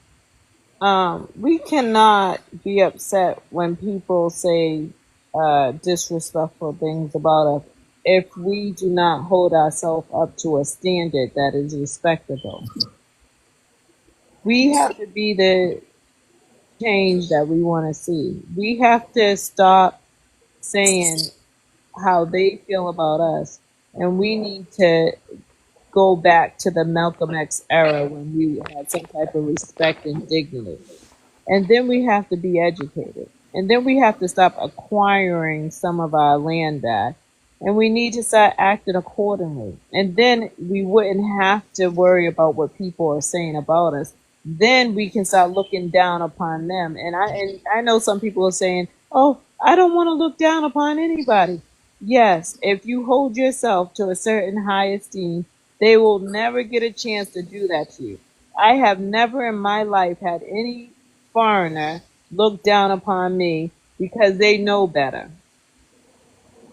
I am very educated, very strong, upstanding American woman.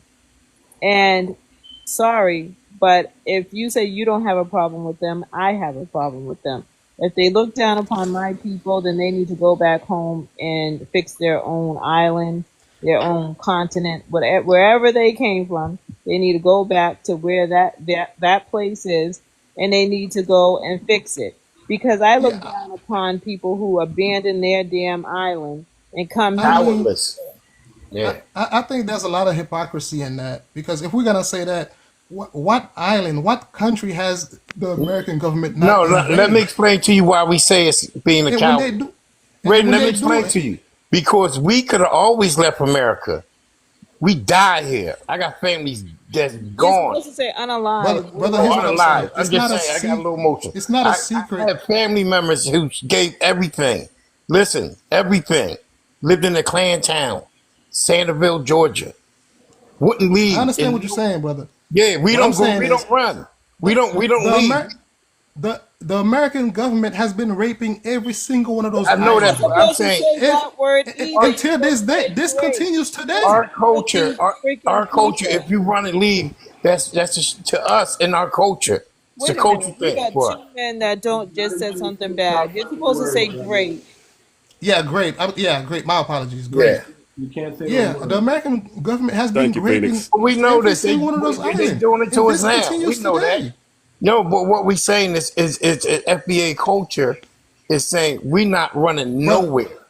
My country have had 2 coup d'etats orchestrated by the American government. They had that all the time there. I know that. They caught 7 Americans over there that unalive the president. Hold on, since you're going down that road, okay? Let me explain to you.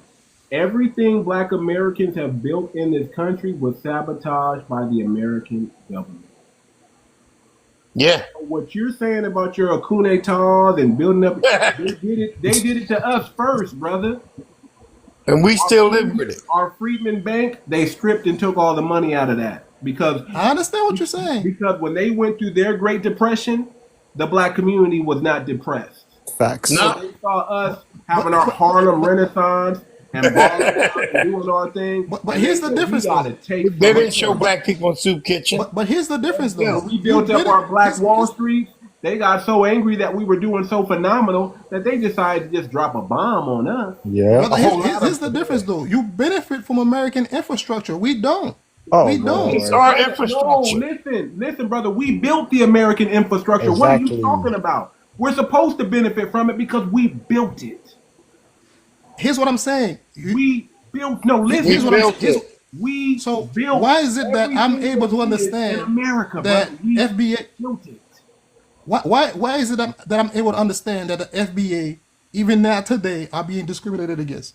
They're being systematically oppressed. And why is it that others can't understand that those countries that you guys that people talk about are victim of that same oppression that you But guys then are here's the referring problem, to? though. Here's the problem, You though. don't go Understand run that. into those countries that are oppressing you. You stay in your country and you Run fight them out.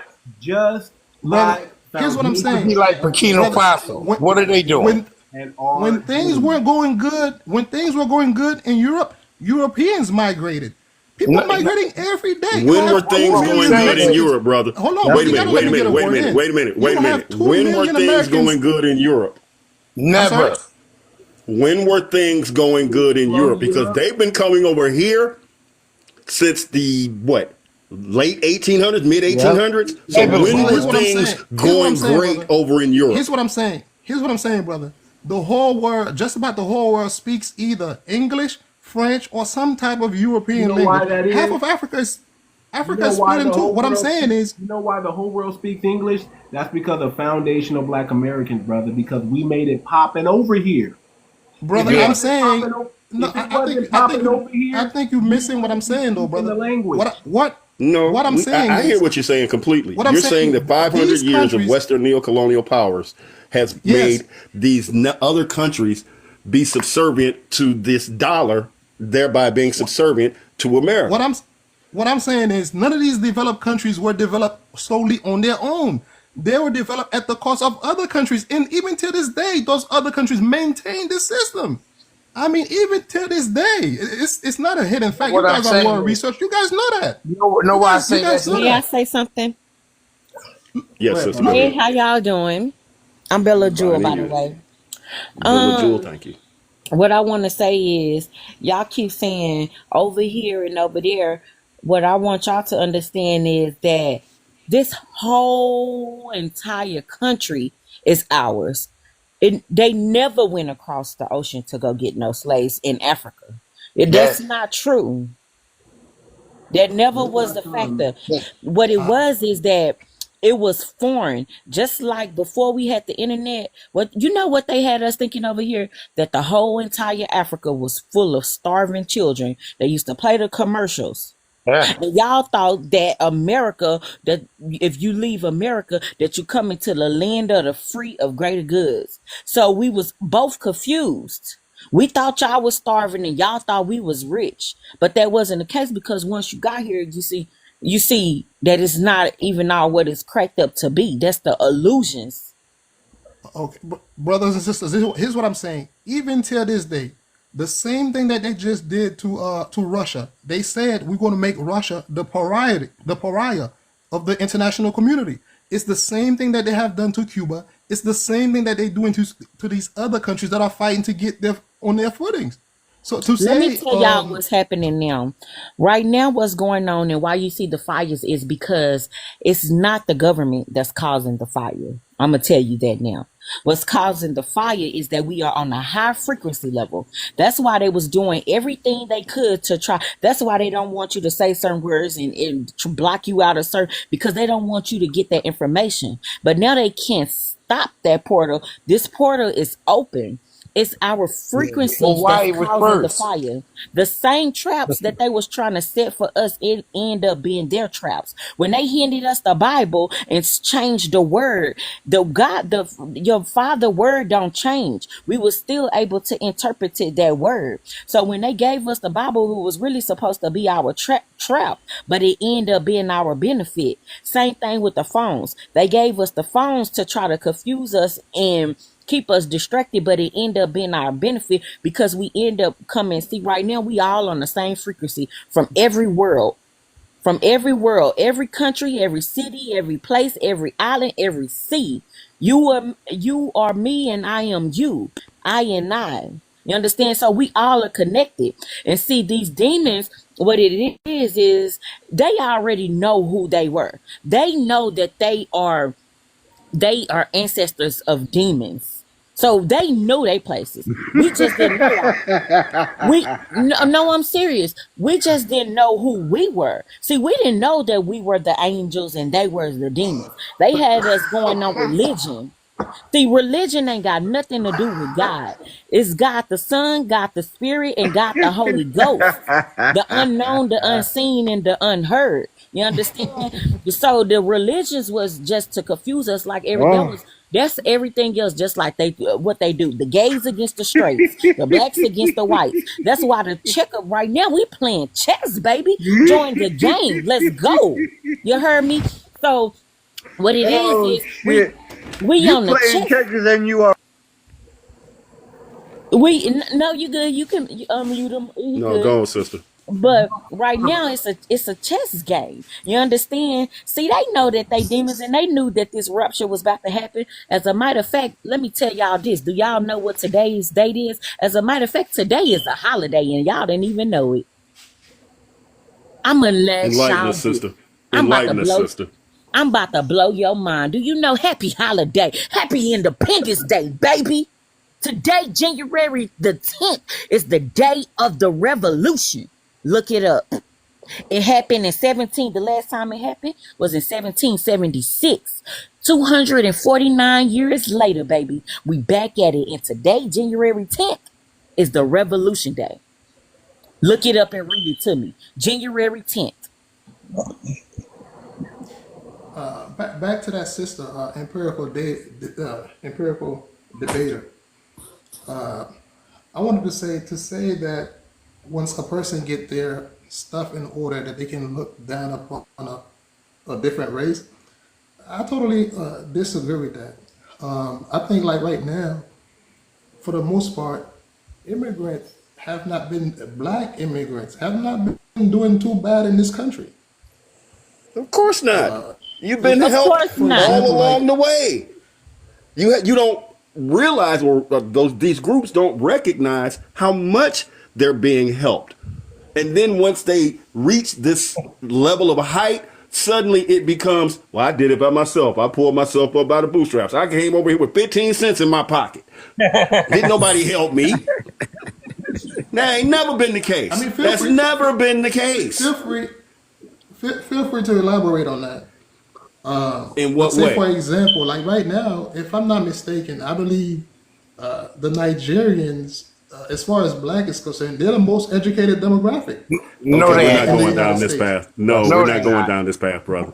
We're not going down this path. You are Simple going fact of the matter is, the number now. of Nigerians that are in America, let's just stick strictly to the number. The number of Nigerians that are in America does not, with high degrees, does not match the foundational black American community. That's just a numbers game telling you that's not true. Okay? There ain't that many Nigerians here. Stop believing the YT when they tell you that. Let me tell you something. These the same people that told you they came across the ocean to get you just to teach them how to make gumbo. And you went to a homecoming in Cheney. You see, the Caribbeans and Africans were saying how they didn't need nobody, looking down on people with free scholarships from FBA, NU, and HBCU, talking bad about the people who built the place and gave you the scholarship to be there. I've seen this from my own eyes, and they were teenagers. Right now, you are going against yourself. You are a God, and you questioning your own knowledge that was given to you by your ancestors. You got the knowledge, but you still believe in their knowledge. Trust what you see. Trust what you hear. The unknown, the unseen. Trust your spirit.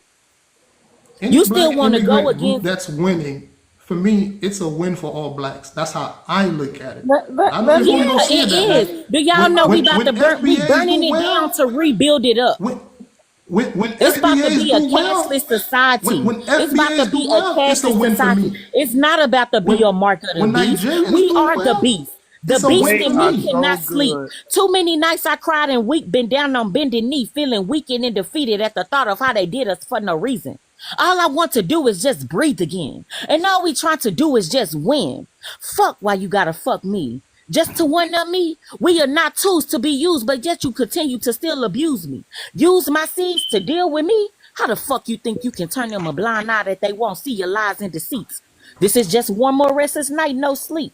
I recognize energies of all enemies only to surround them with a feast. Because you will only be able to watch me eat. Because I want you to experience that night I cried bawling inside.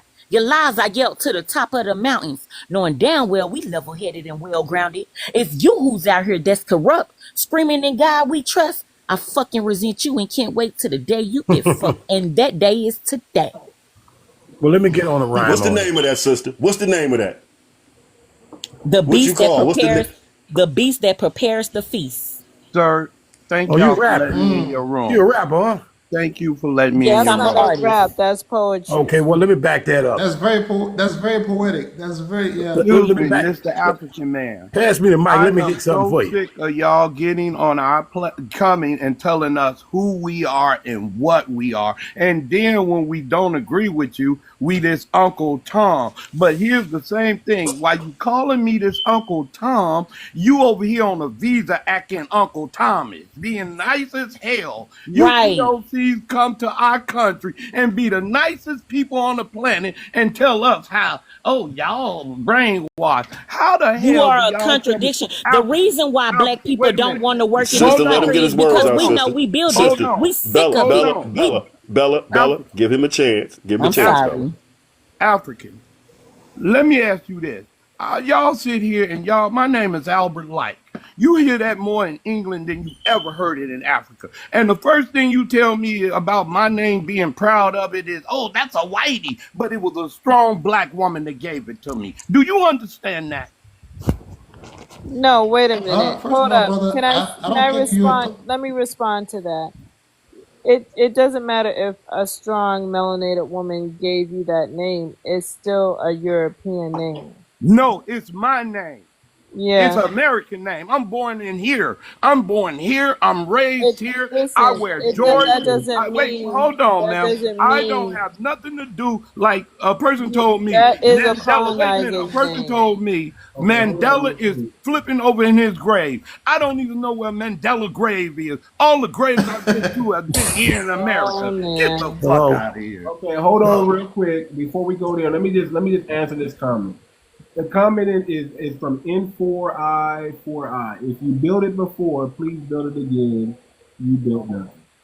Well, Whatever homeland you came from, it can't even top what foundational Black Americans have built and still are building. Thank you. Look at any Black American prominent city, and it's thriving. Atlanta's one of them. Baldwin Hills is another one. We got so many of them out there.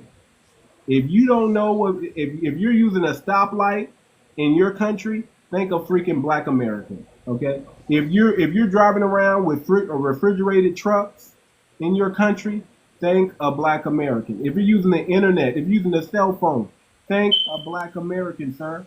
We have built many things and we're still building. It's you that we're waiting on you to build something.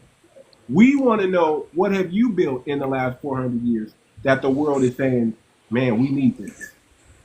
See, We've already Fag, done this person is who we're talking about as a tether. See, these words, these actions, you're not doing that. You have questions, you have legitimate questions. I got no problem with that. But that person down there, straight tether. Yeah. Everything about them is out of pocket. And what is your culture, sir? That's what you have to answer. I'm Instead of sure asking he's the a Black white American dude that feel entitled. Instead of asking the Black American that, you got even YT people. Please tell us, what have you built? Please, there wasn't a foundational Black American around, because George Washington Carver, the first biochemist in this country, in the world. The George Washington Carver, not only did he deal with biochemistry, not only did he have a relationship and talk to plants, he also helped Henry Ford mass produce cars. The Henry Ford is never was seen as the inventor of the automobile, because we have Floyd Patterson, who was the real inventor of the automobile, but he is credited with the mass production of the automobile. So whatever YT built in America, that a foundational Black American wasn't behind it. Have y'all been paying attention to Terrence Howard? Have y'all seen what he doing? Think of Terrence Howard when you think of this on stuff. another level. I like Terrence Howard. A Black American. We about to take over and they scared because we about to do how it needs to be in the first place. We going back to the beginning, starting back from the drawing board, because if we continue to let y'all demons sabotage us, y'all gonna sabotage the whole human race. So right now, nature, you can't stop nature from taking its course. One thing about nature is that you can probably slow it down or maybe even speed it up, but it's going to happen. And right now, nature is happening. What kills me is how they say. What kills you get me him a YT, you gonna need some PP. Tap the likes, family. Tap the likes. Get this thing up to 15,000. Call me goddessy. I will turn Call off the me comments.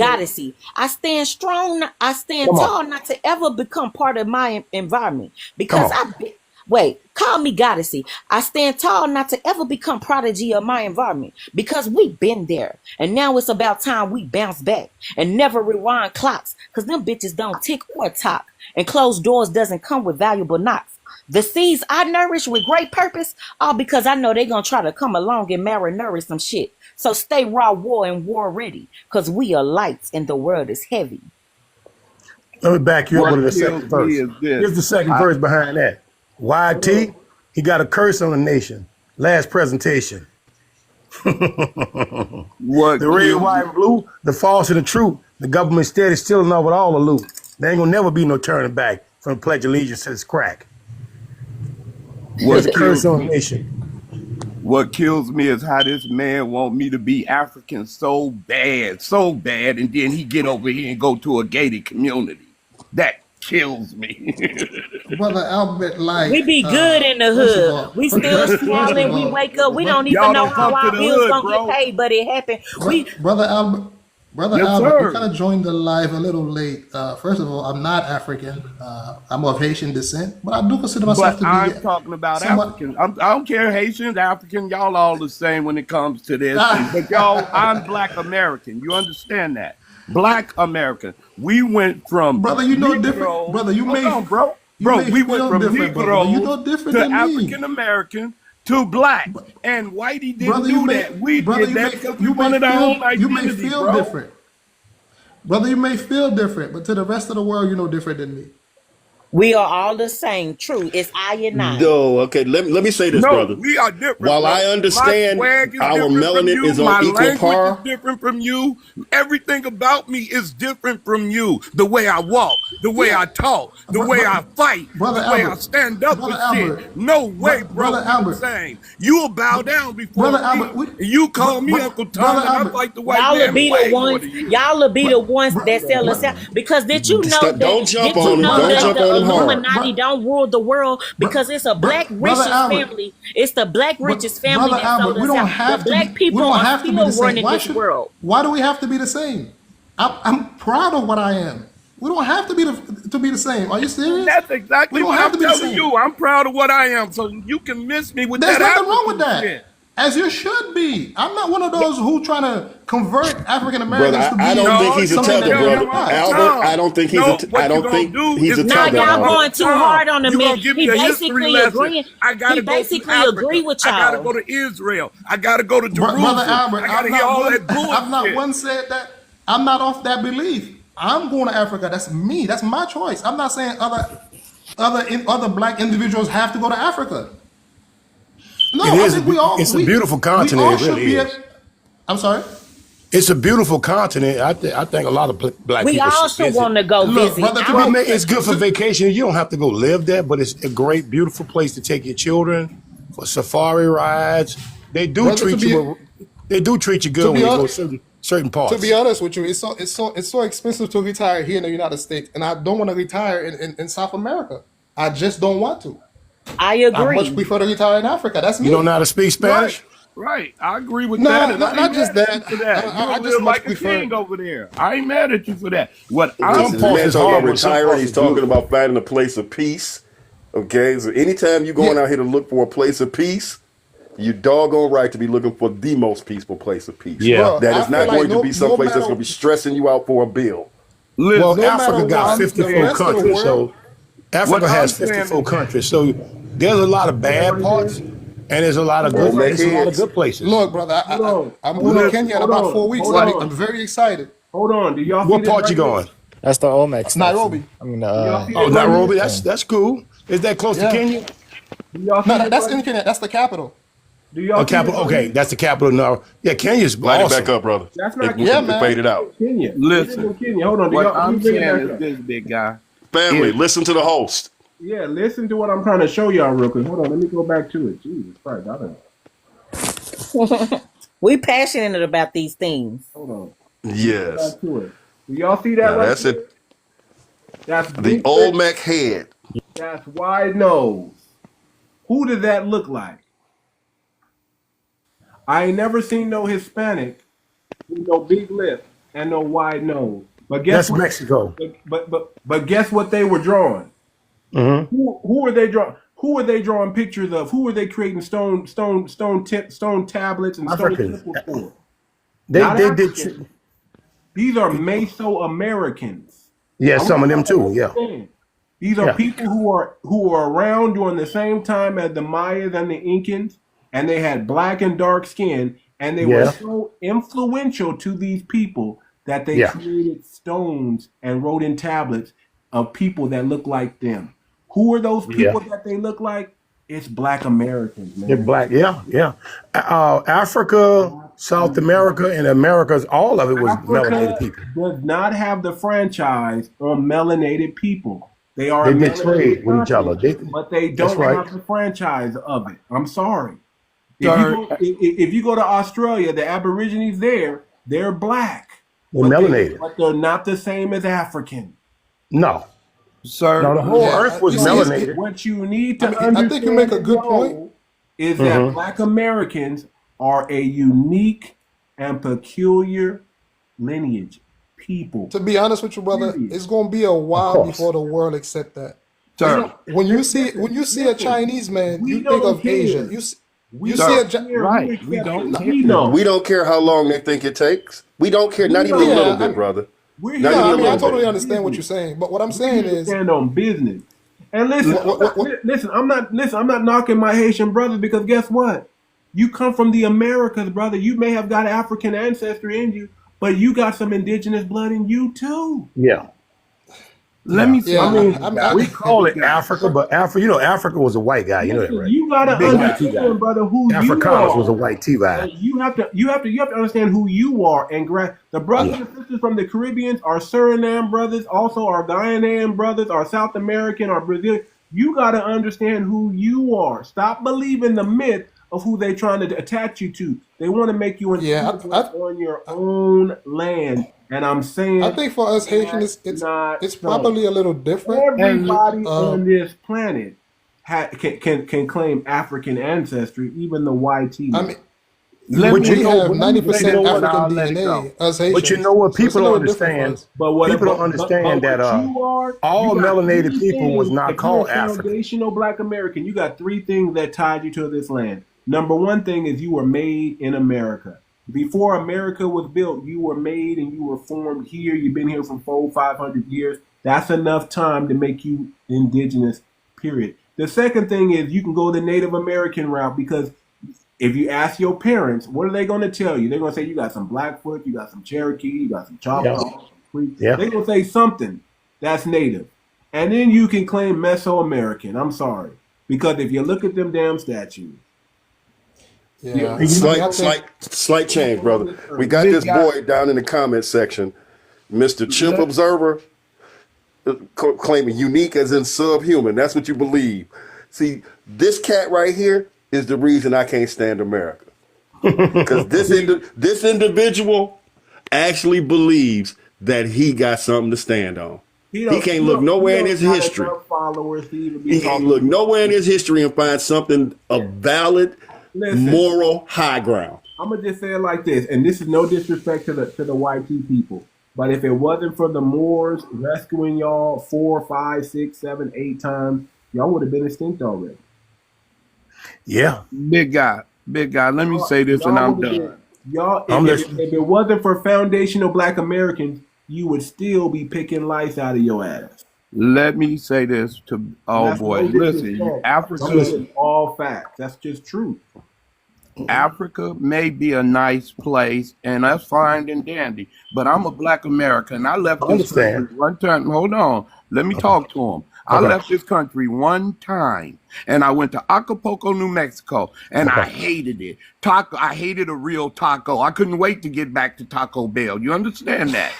And here's another one. I have been here 63 years. I have been to a bunch of family reunions. I have saw the Browns. I have saw the Wilsons. I have saw the Lees. I have never saw the Tubuhu, the Matata, and the Tahi Okay, at let my me family reunion. let, Do let, you let me understand? So how let me am I supposed to respond. relate to something Yeah. that's I'm gonna just never, ask you to turn ever it played down a a part in little my Well, life? let me respond to that. Let me respond to I'm that. just The reason asking why you I to turn it said that to down a you, little. brother, it's okay to visit Africa because No, I'm not talking about you, big guy, because you're right. It is. I'm saying It's okay because to there's no visit a place bunch of for us to beautiful visit places. where I was there's no telling him as an vacationing place for us American. to go where we're not getting harassed. Because if you go to Florida, Karen coming on, she coming. You go anywhere, you go to Europe, you're gonna have to deal with Karen. Why you here? What you doing on the beach? And so that's why I said Africa is a good place for us to vacation. So you can feel more comfortable because they do roll a carpet out tonight. I ain't saying everybody, Bro, but they Africa's a do make brother, you melting pot. feel There are better, people being around more melanated people. West Africa, And South Africa, bro, North Africa. I Them think you people kind of caught what I very was saying, brother. Brother Nicholas. yeah, Yeah, brother Nicholas. yeah, yeah. I was in Paris last year. I was treated no different than I was treated like an African. Like everyone in Paris, if you black, they don't look at you as a black Parisian. You African. Yeah, So well, yeah, I they do that in decided Paris. from here on out, I'm not gonna visit no European countries. I'm just not gonna spend my tourist dollars there. I much prefer to go. Well, Africa. I consider Africa my home. I'm not saying anyone else have to do that, Yeah, but I'm not gonna go anywhere else but my home. That's it's why this cheaper. year I choose to go to Kenya. It's actually a cheaper vacation. It's really cheap. It is. Your It money go is. a long. Food is cheap. The hotels is just cheaper. It's I a don't see lot myself. cheaper. I don't see myself Cheap. going where I'm not wanted. That's Yeah, you just got me. Marriott there too, but it's listen, just cheaper. Some of them $35, $40 a night. listen, in Germany, they treat you good in Germany too. What they do, they love black people in Germany. Americans are not being mistreated. The Nazis I, I, used to love black people. Did y'all know that? yeah, I've not been to No, Germany, we ain't so going I that far, can't speak brother. on that. I know that sound weird. I I know. don't No, I'm I not. heard the No, y'all opposite. brother. travel like You're that. ignoring the early part of the Nazi regime. If you do I heard. that, you're I heard the ignoring the first stories. part. Listen, Well, man. I knew guys that fought in the war. They talked to me about it, and there was a lot of YT guys, and they said they didn't bother y'all like they bothered us. They just asked the black soldiers, "What the hell are y'all doing? This ain't your war." They didn't do them nothing. Told them go home. That's what they told them. This ain't your war. That's crazy. But Yeah. it's never been the foundational Black Americans War. That was the No, slight no. issue with WW1, WW2 I when know. I know. our elders and our ancestors decided to show the rest of America, or the dominant society in America, that we too want to be Americans, and we are willing to sacrifice any and everything to show you all that we are on par with you. That's what they did. However, they have never accepted our claim and statement. They have Nope. always My kept man. us stiff-armed and saying, yeah, but this other group over here, this group right there, that group over here, everybody else has jumped in front of us, and we have said, okay, because we want y'all to be a part of us, and they have all these other groups have said, suckers. My man. And we only lost we only lost two planes in the Tuskegee planes. We only lost two planes through the whole war. They couldn't even get in Germany without the Tuskegee Airmen. They couldn't even get in there. It was getting. See, that's what really brother. ticks me off the most about that crap that Charlie Kirk was talking a little while ago. About if I see a black pilot, I'm getting nervous. Mother, somebody, please. How dare you? Yeah, did you see Red Tails, knowing the man? history, right? Knowing the history of the Tuskegee Airmen, for Them him boys was to doing publicly make a drive-bys. statement like that, that not being able to handle a plane was as much a slap in the face as That you was could the possibly first get. drive-by, bro. They was doing drive-bys, dropping the planes low and hitting the Germans all in. That was the first time that ever happened. They dropped the planes low Did and y'all was doing see that drive-by for movie the with planes. Denzel Washington? Did y'all see that movie with Denzel Can I Washington? tell y'all? Did y'all see that movie with Denzel Washington when he was flying the plane? Yeah, it was What's the that? pilot. Yeah. Do y'all know that was based on a true story? Yeah. Yeah, and the other sisters, Paula Perry just released a movie about them sisters. They was the male sisters or something like that on Netflix. You seen that one? Netflix. Yeah, Netflix. Yeah. Yeah, You talking about the that was 688. pretty good, man. That was pretty Well, I'll good. tell y'all, you ever watch that movie about all the Black Americans that went into Italy with the Germans in there and shit? Y'all, I'm talking about. Oh, I know which one you're talking about. That's a good ass. The chocolate soldier guy. I know what you're talking about. I know that there was a Black American pilot that went over to Ethiopia and taught them brothers how to fly the plane and do some for real. Nigger. Yeah, oh, look at this little small child. It's been real. I'm Look at this small child. It's been real, guys. I'm about to head out. They talk about the Buffalo Soldiers Too going much, to Italy and cousin, shit. uncle. The Thank Buffalo you for Soldiers, on yeah. the platform. You guys have a good night. Brother, you're welcome anytime. You too, brother. Be safe out there now. Yes, sir. They talk about that. I'm going to say this. Jesse Owens, after he won all those Olympics, you know, we got too many gold medals for me to want to be African. I'm not trading gold medals in. Bill Burr made a big deal. Bill Burr, he said something about that in his comedy skit. Didn't you remember? We are 13 to 14% of this country, and we pull our weight 10 times.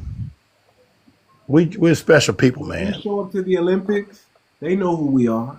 Yes, sir. It's like, we're hey, special it's like people, World War II. When our NBA shows up on their soil, they know every player on the team.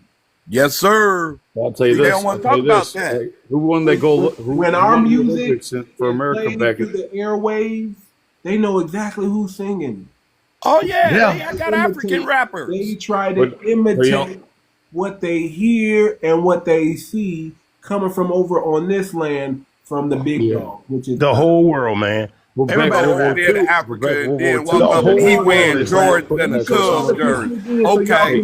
Hey, y'all, can I say something real quick? Albert, Nicholas, let Anthony have a few words. Yes, sir. I'm not trying. I'm just saying, like, you're so World War II. influential, they create a Omex of you. They create stone statues of what you Oh, for real. No, for real, man. You are a Mesoamerican, whether you want to believe it or not. There's nobody with no big lips and wide nose other than us. No, I feel that. I'm just saying, like, I was trying to get back to what we were talking about, like the whole World War II days and shit.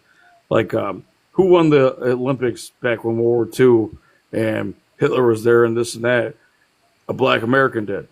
A Black American won that track race with them Germans, man. Jesse Owens, please call him by his name. So you know the problem with that? The problem when we bring that up, brother, yes, sir, is that made America feel absolutely above the moon. Same thing when a boxer beat Schmeling. Well, no, same thing. Like, you know, I'm just being my honest, point is, when those brothers came back to this country, yes, sir. When they came back here, they couldn't go to the hotels. They couldn't walk in the front door. They couldn't use the bathroom. And see, the idea that after having brought you this great victory, this great emotional world victory, you still told the champion, you ain't shit. Yeah, but you're right on that, though. But he still got some Italian girls pregnant. About Vietnam vets. About the Vietnam vets, dog. My grandmas fought in Vietnam with Black Americans, Mexicans, all these motherfuckers. And I'll be honest with y'all, they were all treated like shit coming back, and they had some bullshit now. Them Italian and German women didn't feel like that. Come on, man. We're gonna rise above that one because I'm just saying. I know, brother. That's what we gonna rise above it. I'm loving that. But dog, I'm telling you, it's like I love coming to the shit. And y'all have some good ass vibes and shit, though, dog. I'm just saying, like, I grew up with everybody. I hate everybody the same motherfucking way and shit. But I'm just telling y'all, I love everybody, but hate everybody at the same time, dog. For real. I don't give a fuck what the fuck you. I don't give a fuck what color you. I don't give a fuck what the fuck it is. If I get to know you, you good cat. I'm feeling that. You know what I'm saying? Like, my biggest thing is, nowadays in 2025 and shit. You know, for like, I'm just. Let's get to know each other. Let's get to do this and this and that, man.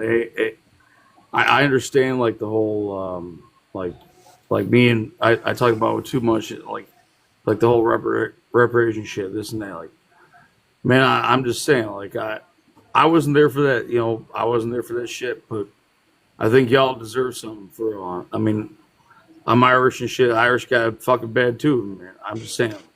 You think it'd be okay for the United States to give us some money for the damage they did? In my opinion, I'll be honest with you, as a conservative man, fucking A.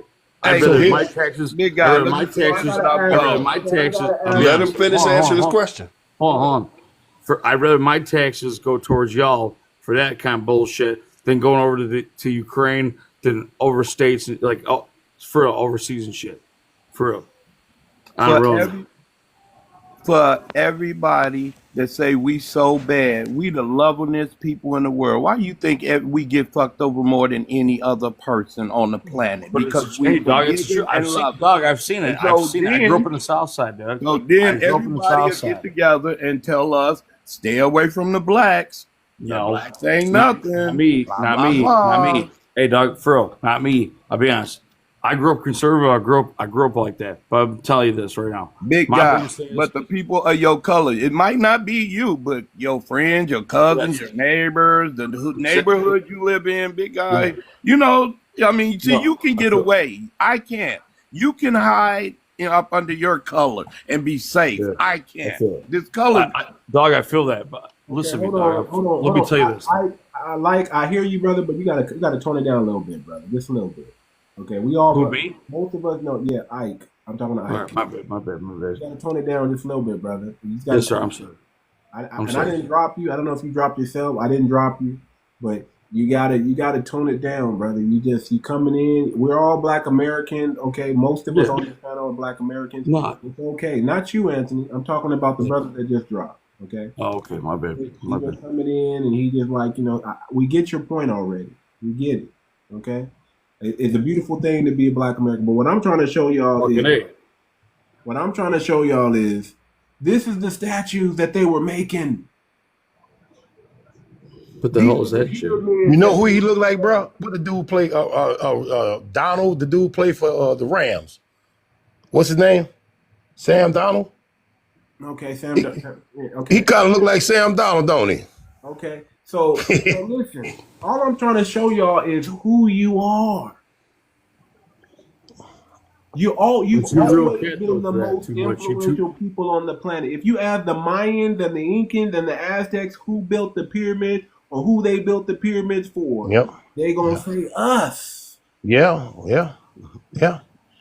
did. Mesoamericans, I'm sorry, they were dark-skinned, copper-colored people.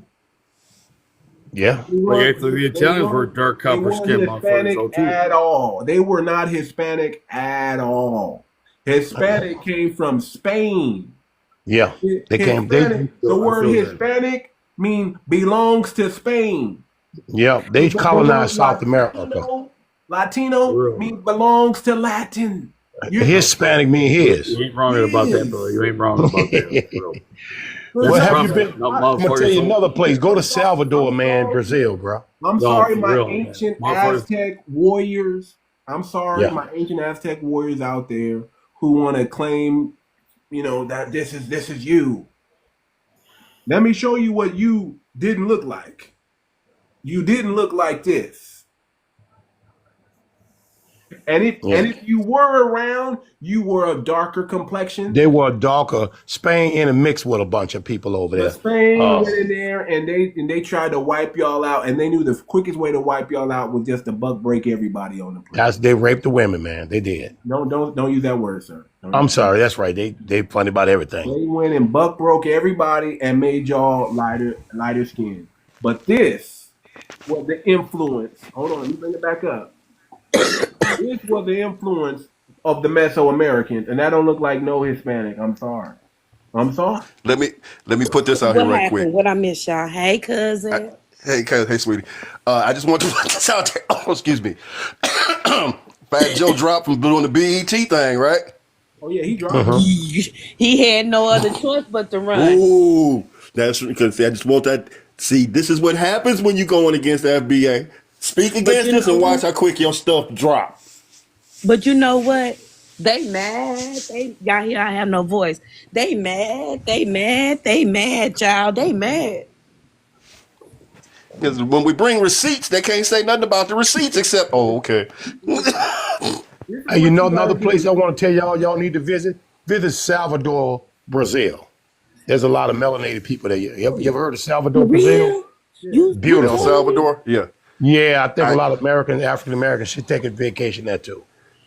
Very nice. Now, I gotta tell you, brother, I watched the globe for a few minutes now, and it ain't many places that got the name America in it that I'm happy to be in and around. Yeah. They got a whole lot of drama in some way, shape, form, or fashion if America is attached to it. Okay? Yeah. Now, this is not to say that all of these places like that, but there's too many of them got issues, particularly when you want to speak to and talk about their anti-blackness in these South American countries. They are not necessarily, they might take your dollar, but they ain't necessarily friendly for you. They ain't friendly to you. They have racial issues in a lot of parts of South America too. That's why I tell people certain places to go.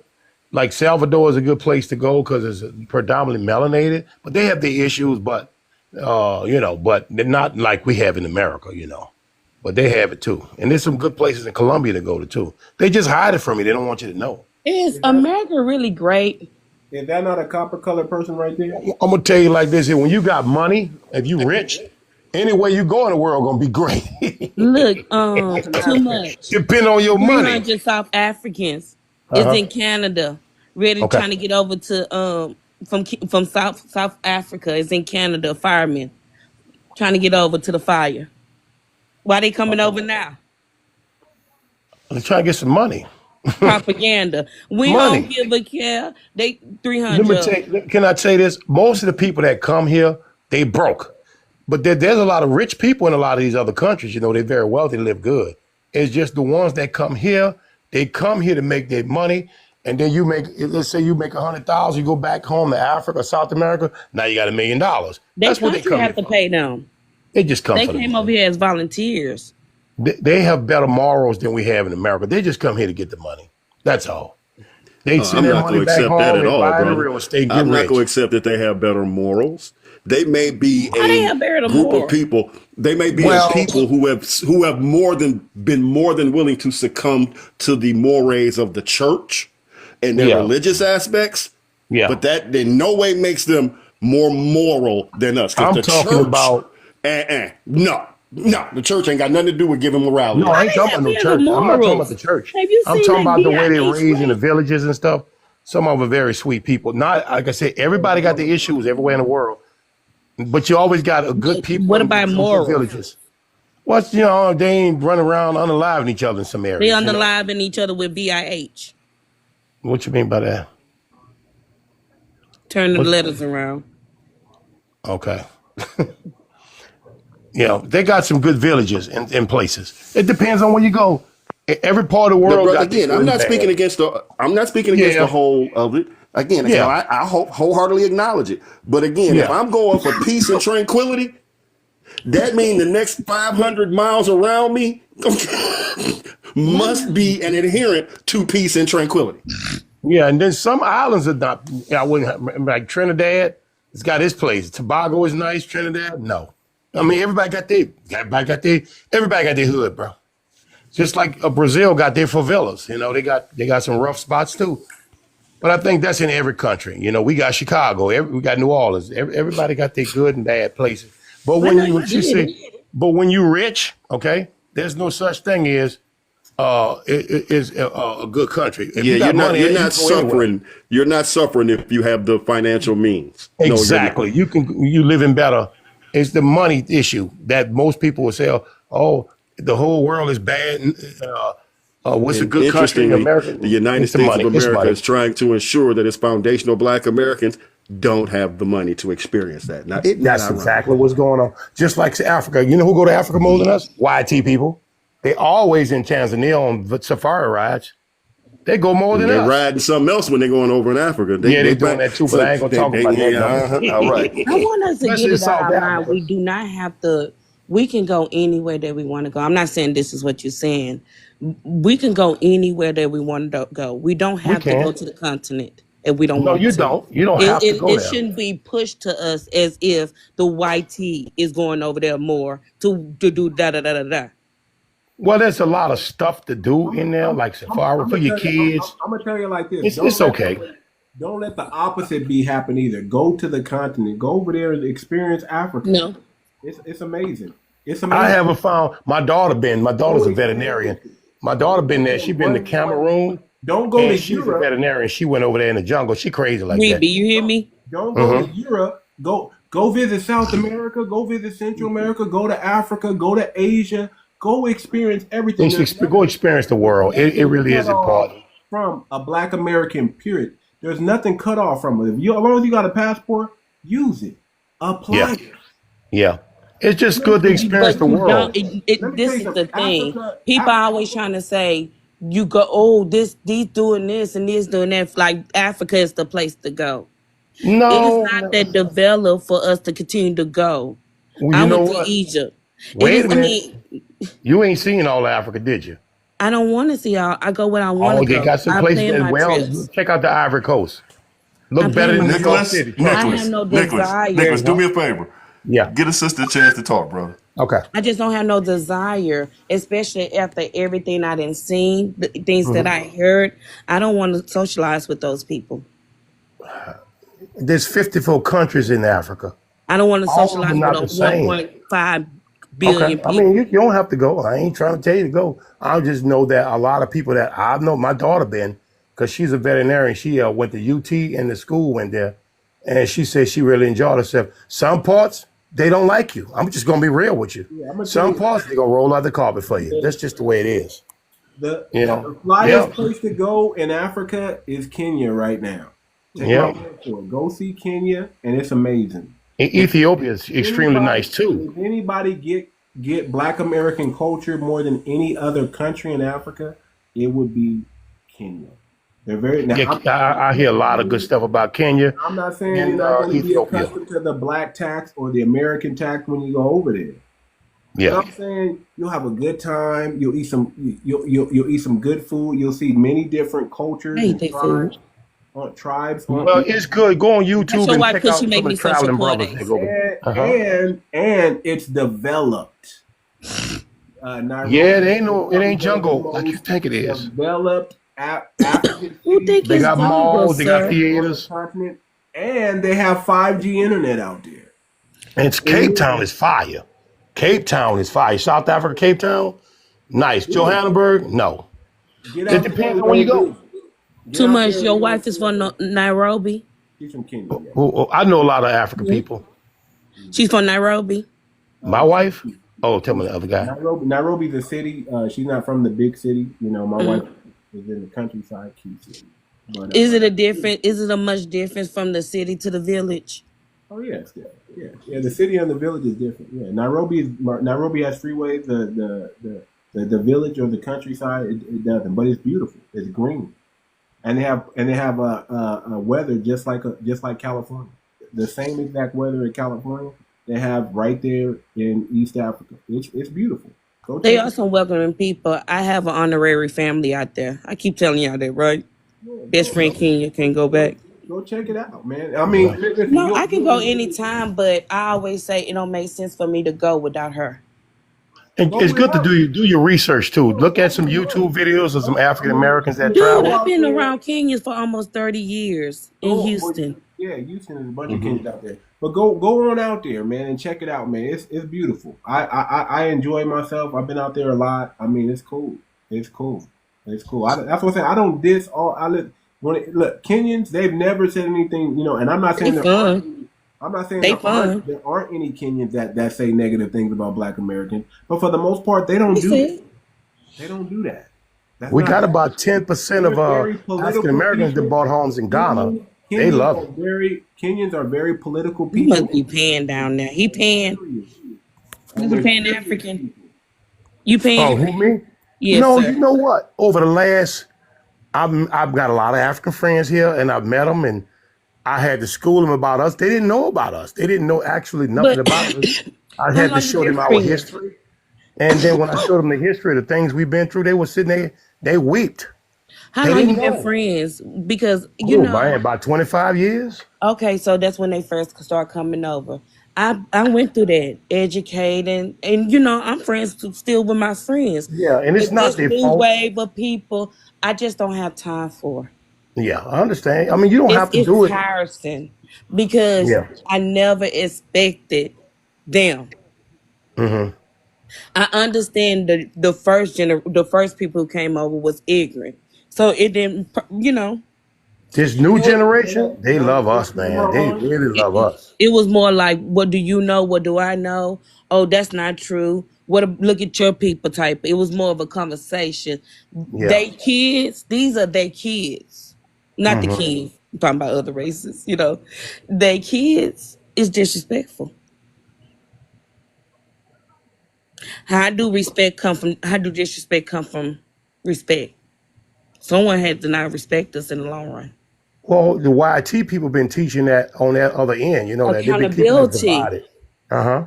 And we, as Black Americans, we take accountability for a lot of things. Right. When Yeah. are they going to start taking accountability? Yeah. Right. You can't Yeah. just Well, you got to understand too, Miss, what's your name, Bella?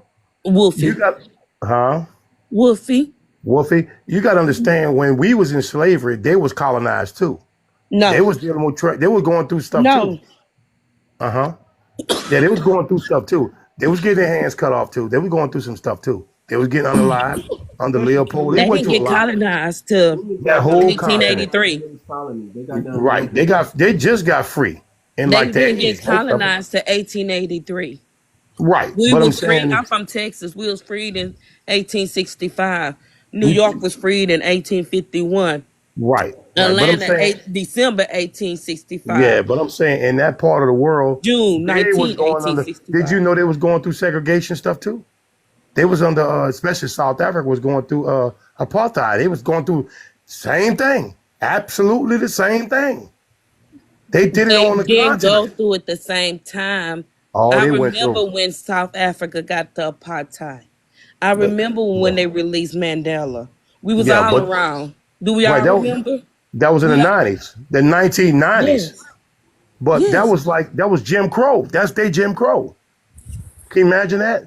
In the all through the 70s, 80s, you going through Jim Crow? They still going to a color cast. I'm not finna have no understanding for that. So what I'm saying is a lot of them went through, so they don't know what was going on with us, and we didn't know what was going on with them. We So absolutely did know what was going on with them. Who you think brought attention? I mean, we got some media stuff, but we No, didn't no, get no, the no, no. full. Who you think brought attention to what was going on with them?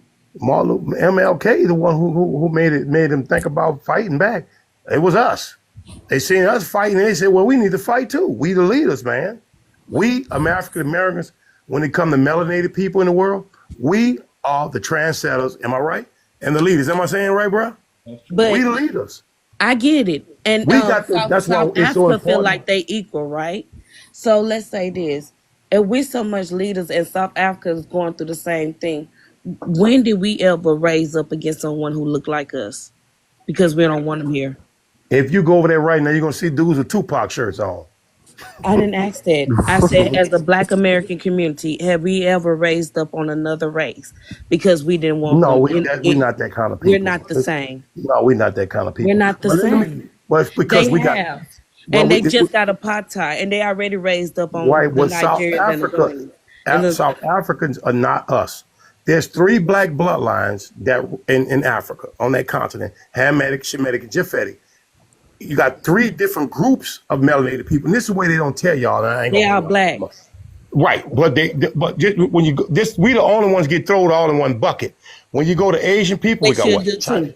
They What are we black. say about Asian, the They just- Asian They race. just- You got they call them Chinese, people that Japanese. look like us colored. Right, that's what they And do then they to call us. them They the put us all in the Africans with same 100% bucket. natives. That's Right. wrong. I ain't gonna take too much time, but I'm gonna say this right quick. When you look at Asian people, right? You got Japanese, Chinese, Taiwanese. You got all these nieces, right? Vietnamese. They're all Asians, but they're not the same group. They're not the same tribe, right? Bunch of Asians. You tell a Japanese dude he Chinese, he gonna cuss you out. Same thing when you go to Europe. You got a lot of Caucasian people. They don't get along. They don't like each other either. They different tribes. They're all white, YT by color, but they different tribes. When you go to Africa, it's the same thing. You got everybody the same color, different tribes. That's where but they throw all of us on our continent in the same bucket. They just say, well, they're all black people. You get me? But we not all the same black people. We Shemitic African Americans. We not even the same bloodline as Hamitic people.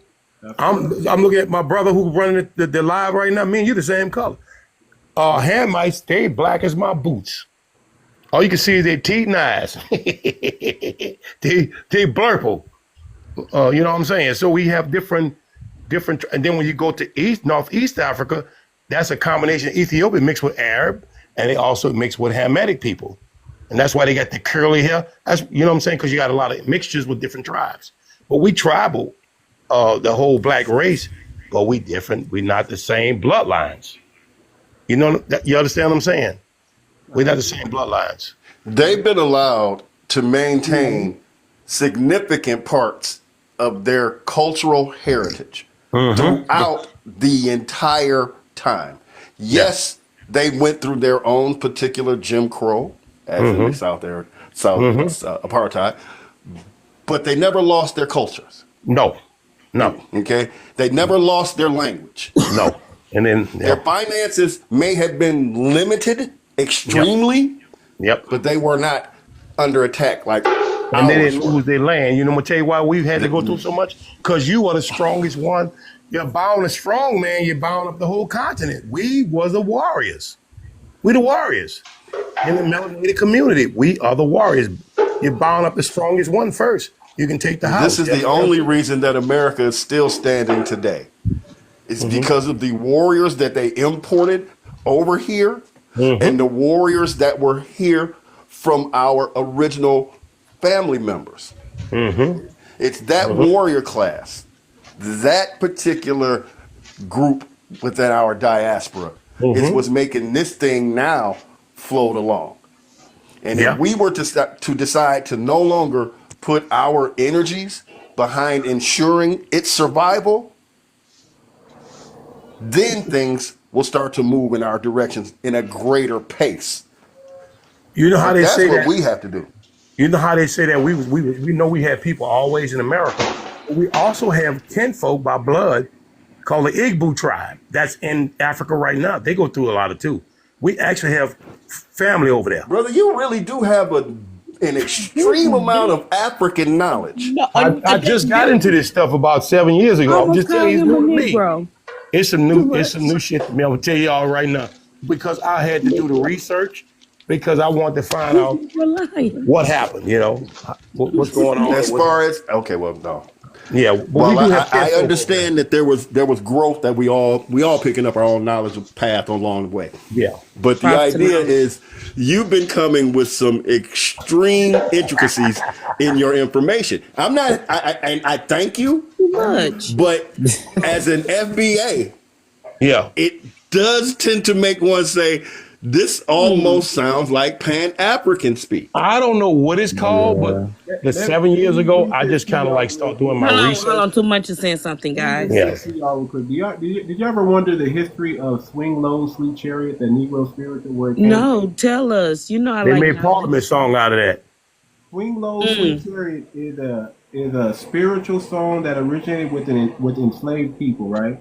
It was composed by Wallace Willis, a Choctaw freedman, a Native American freedman, and his wife Minerva in the mid-1800s. The song was popularized by Fifth Jubilee singers in the 1870s. But Too Much, you always hear me say once you start looking up everything that we done, all our accomplishments, don't I say it's always going to come back to Native? It's going to at least have one Native parent. Negro spiritual. And that brings me to y'all go check out my album, FBA Only. On there, there's a song called Chariots of Freedom. It's a remix or new rendition to the song Swing Low, Sweet Chariot. It's a banger. It's on the it's on here?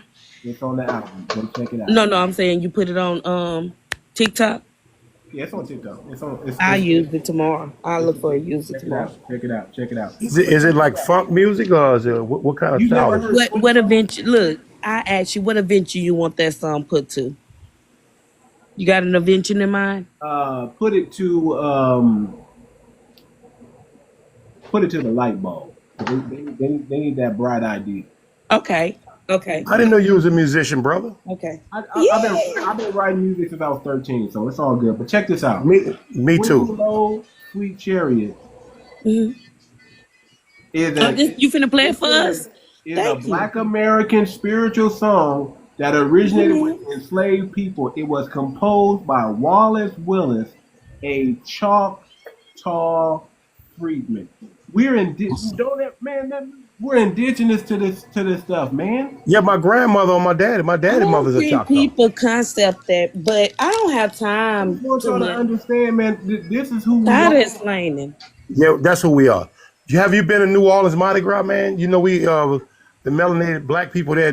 We do the native Indian stuff in New Orleans on Mardi Gras. You know that, right? I want y'all to understand something. This is a Choctaw Indian singing about the rivers of Jordan. Mm-hmm. Swing low, sweet chariot, coming for to carry me home, sweet Lord. Now I got that white tea lady singing that song. Now I can't get that. Y'all know I'm goofy. Jordan, and what did I see? I looked over Jordan.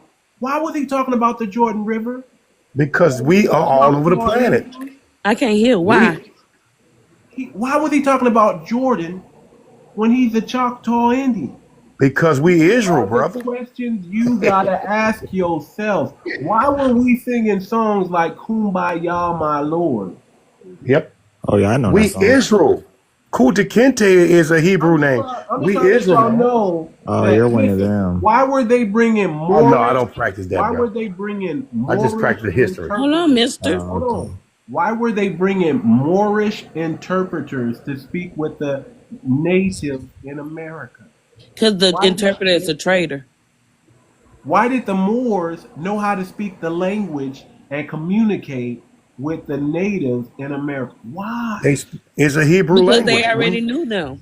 It's Hebrew. They already knew the language. They already knew the language.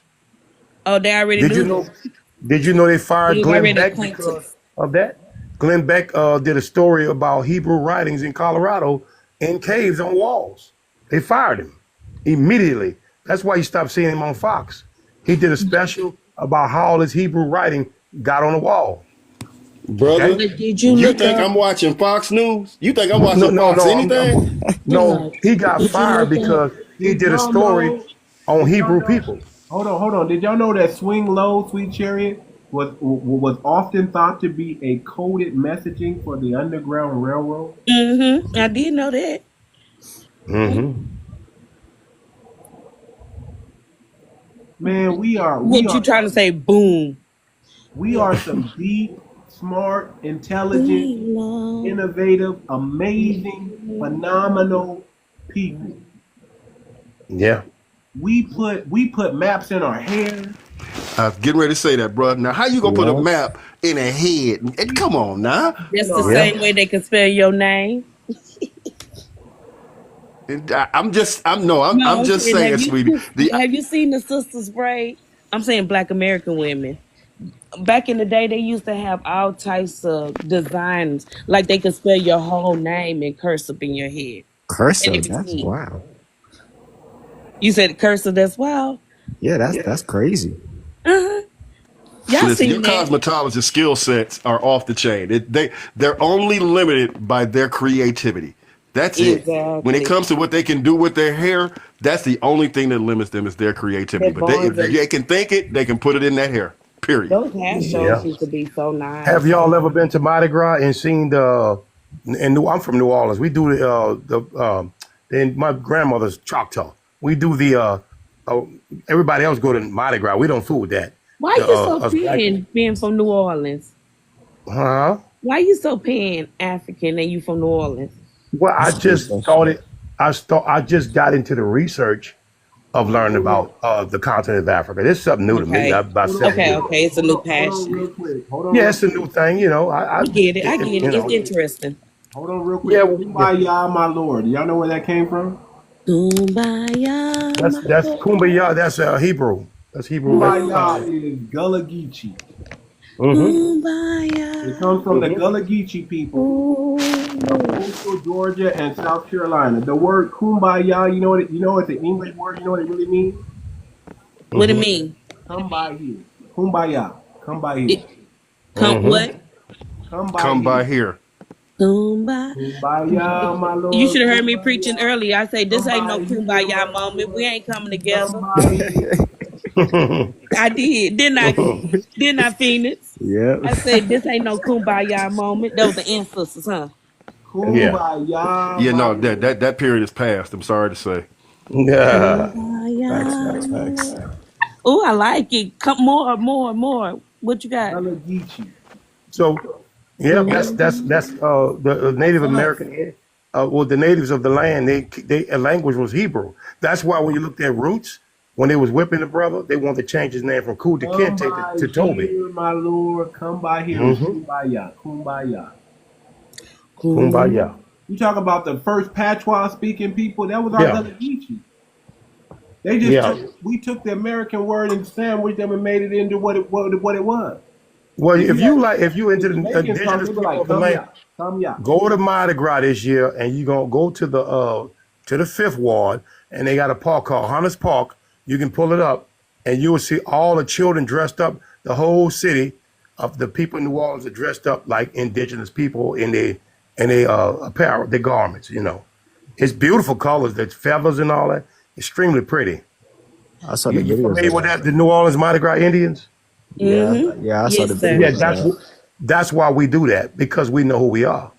That's why we celebrate it. I was just shocked that you was so much. Yeah, I'm Choctaw.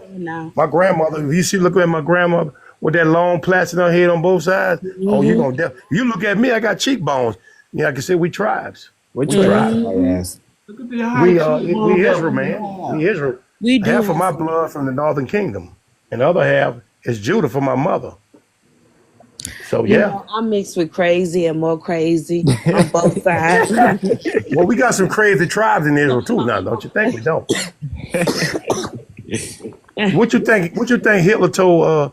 He told to a newspaper. He said that we was the real Jews. He said it out of his own mouth.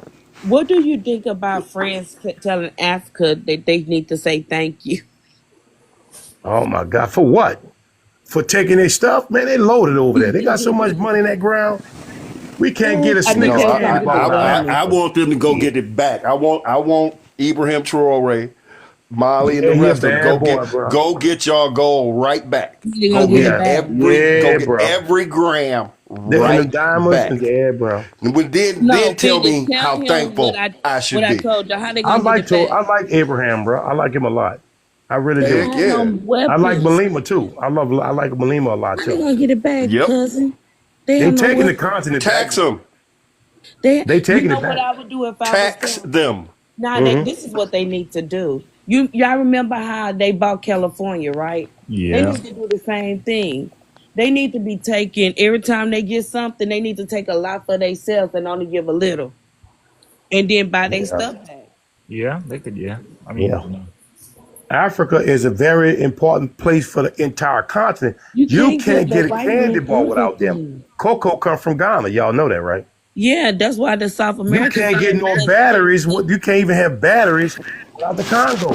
See, the problem with all of that material that they have in the ground, it's raw, and they never let them get into as the diaspora group. That's right. They've never allowed them to get into the manufacturing aspects of it. You can go and pull it out the ground, but when it comes to refining it, that's right. They have zero input in that process, which is again why I'm gonna speak. That's what Abraham is even bringing in the tomato processing plant. Yeah, they finally have that. They're the largest one of the largest tomato producers in the world, but they did not have a processing plant. Now, how much sense does that make? Well, Niger, Abraham is doing that now. He's building his own plant. That's what I'm saying. He had to do that. And it'll be ready for next year. If they they need to start investing, but they want the instant gratification. It's no sitting back and letting something grow. Like if they send semen back home, they can start putting down streets. You know, it's like Hell, if I That the move to Ghana, community I'm will gonna get me help some. them. The community will help them if they send it back. I mean, Has anyone Well, ever I'm been gonna to say this when it comes to Burkina Faso. That man and that community, they have highly invested in themselves, which is how they paid off their debt without Yeah, any foreign aid, 4 billion. without a nickel from anyone else. They invested in the community. The community invested in them. This is why they were able to build their processing plant. All of the monies that they got from within their community, they used it to build their community. Yeah, And they they didn't did. get a dime from outside. Yeah. So yeah, but the they are average pay is working the still system. $3 a month. Has anybody been to Poverty Point in Louisiana? Ooh, Poverty wow. Point, No. Louisiana. Where's that at? In the name of Jesus, no. Poverty The Point. Ninth Ward. Yeah, Poverty Point is a very Poverty old. Point. Don't do the night ward. Poverty Point is where a pyramid is built. Right. Yeah. Pyramid and Where's Poverty the- Point in Louisiana. I haven't been. Yeah, Poverty Point is a very old section. There's a Like mound when in they, it. yeah, like the coliseums and stuff that you see around, like the stadiums. They had the Okay. first architecture there at Poverty Point. Everybody think it's like a Roman thing, but it was right there in Louisiana. Is it in the Yeah, hood it's a lot or of. is it provide? What surrounded it? It's called Poverty Well, Point. Is it yeah, poverty like the poverty? poverty, I believe I Is think with a that's B? correct. They're trying to make sure that it doesn't get seen, sweets. That's why they give it a name like Poverty that. Point. Poverty That's Point. why they give it a name like that, so No, that you I will want to do know everything like you can to avoid it. how Rather do than go you get knowledge and information that it will give you, they made sure that with just that name, as you they clearly don't need the said, when you pyramids heard the in there? We name, know you it's heard supposed the to like name, it was like, 6,000, oh, right? hell to the no, no, no. And that's what they count You're on. right. Yeah, I believe it's Yeah. like I believe it's like a park, and you know how you go to the parks and they have the little plaques with the writing. Mm-hmm. Yeah. Believe Yeah. they have like it tells you about the place when you go there, like the little plaques and stuff that they have around. It's like a park, I believe. But Yeah. There's a whole lot of What's stuff the they don't tell point you of a about, pyramid, especially New child? Orleans. I'm sorry. What's the point of a pyramid? well, I wouldn't call the ones over here pyramids because the one over there is different than the ones that are over here. These were more like altars, like you could walk up into them and pray. Most of the pyramids that are over here, they're open. They're not like the one in Egypt. You know what I I mean? would say it's probably, excuse me, brother, it looks like they were churches, one, observatories also, because they were reading the stars and had to be able to tell what that was. And then they were churches, altars, observatories, Right. and places of sacrifice. But they were I agree. basically things of this nature. And then when you look at it, the greatest thing about every pyramid, no matter where it is Now all y'all of just them made the brought movies more interesting. So when they all of standing them up there, brought they standing sacred on geometry. pyramids. Yeah, let me tell All you. of them brought sacred geometry, sister. That's the key. Is the sacred geometry of the era is the key. Let me tell you what was scaring those colonizers. When they started Okay. doing those sacrifices, whatever they were sacrificing people, It would have scared me too. children. They were, What the hell? I mean, they were doing some crazy stuff with it. And here's the crazy part about it. Outside of the sacrifice, they were very hospitable and humble people. But when they went to when it was time to do the sacrifice, boy, Why did they do it? European was like, oh my God, they need Jesus. they were so scared. Like, what is going on here? Why was they sacrificing? Hurry up, them? let's write them a Bible. Take that It burden is or believed that they whatever were sacrificing and drop for them. the And they were, gods think about it, to come back. We weren't even and afraid. You talk about they would just jump off the pyramid with no fear. Like, Huh? What? this is for the God. no, they were literally sacrificed, brother. They were carved and decapitated. Yes. Oh no. No, but what they were doing is tribe was going to another tribe, getting those I'm not gonna say losers, getting the losers that they had captured, They own and people. they were No, bringing them back. own Yes, they people. were their own people, Grown but they were into just it. not in the city. They went to the suburbs and grabbed somebody and took them up there, and they did it, and they were doing it for years. Wow. You talking about Moloch, right? The sacrifice No. had their chin up and chest out, and they were ready for whatever was coming for the god. Oh, nah. No anesthesia, straight out, pull it out your chest. You literally looking at it. Oh, nah. You literally looking at your stuff. Yes, Incas did But that. what you really have to look at, what you really have to look at and ask yourself is, okay, now check this out. You plunged something into my physical body, pulled out my most vital organ, and showed it to me. Okay, I was conscious and still able to see it. That's what's messed up. Okay. Too much. Hey, them white people saw that and they was like, "Man, we gotta get up out of here." No, they said we ain't staying. How was they not afraid too much when they was already eating each other? Well, You was like, well, they were doing that when they were starving. Yeah, they were down bad. They were eating each other. Oh, yeah. they probably was like, that ain't nothing. We see what we can do. But you know, man has evolved out of that ignorance. We come a long way, haven't we? Oh yeah. I ain't gonna say that, brother. Come a long way, mankind. I has am come not. a long way out of I would like to stupidity. think that we have, but I would like to think that we have. What's up? But They ain't a damn guy daily, came I am back amazed at the barbarity of the dominant society, and I am amazed at the Watch, evil Jeffrey within Dahmer's the coming FBA up soon. community. Jeffrey Right. Dahmer's coming soon. Right. A lot of stuff been happening.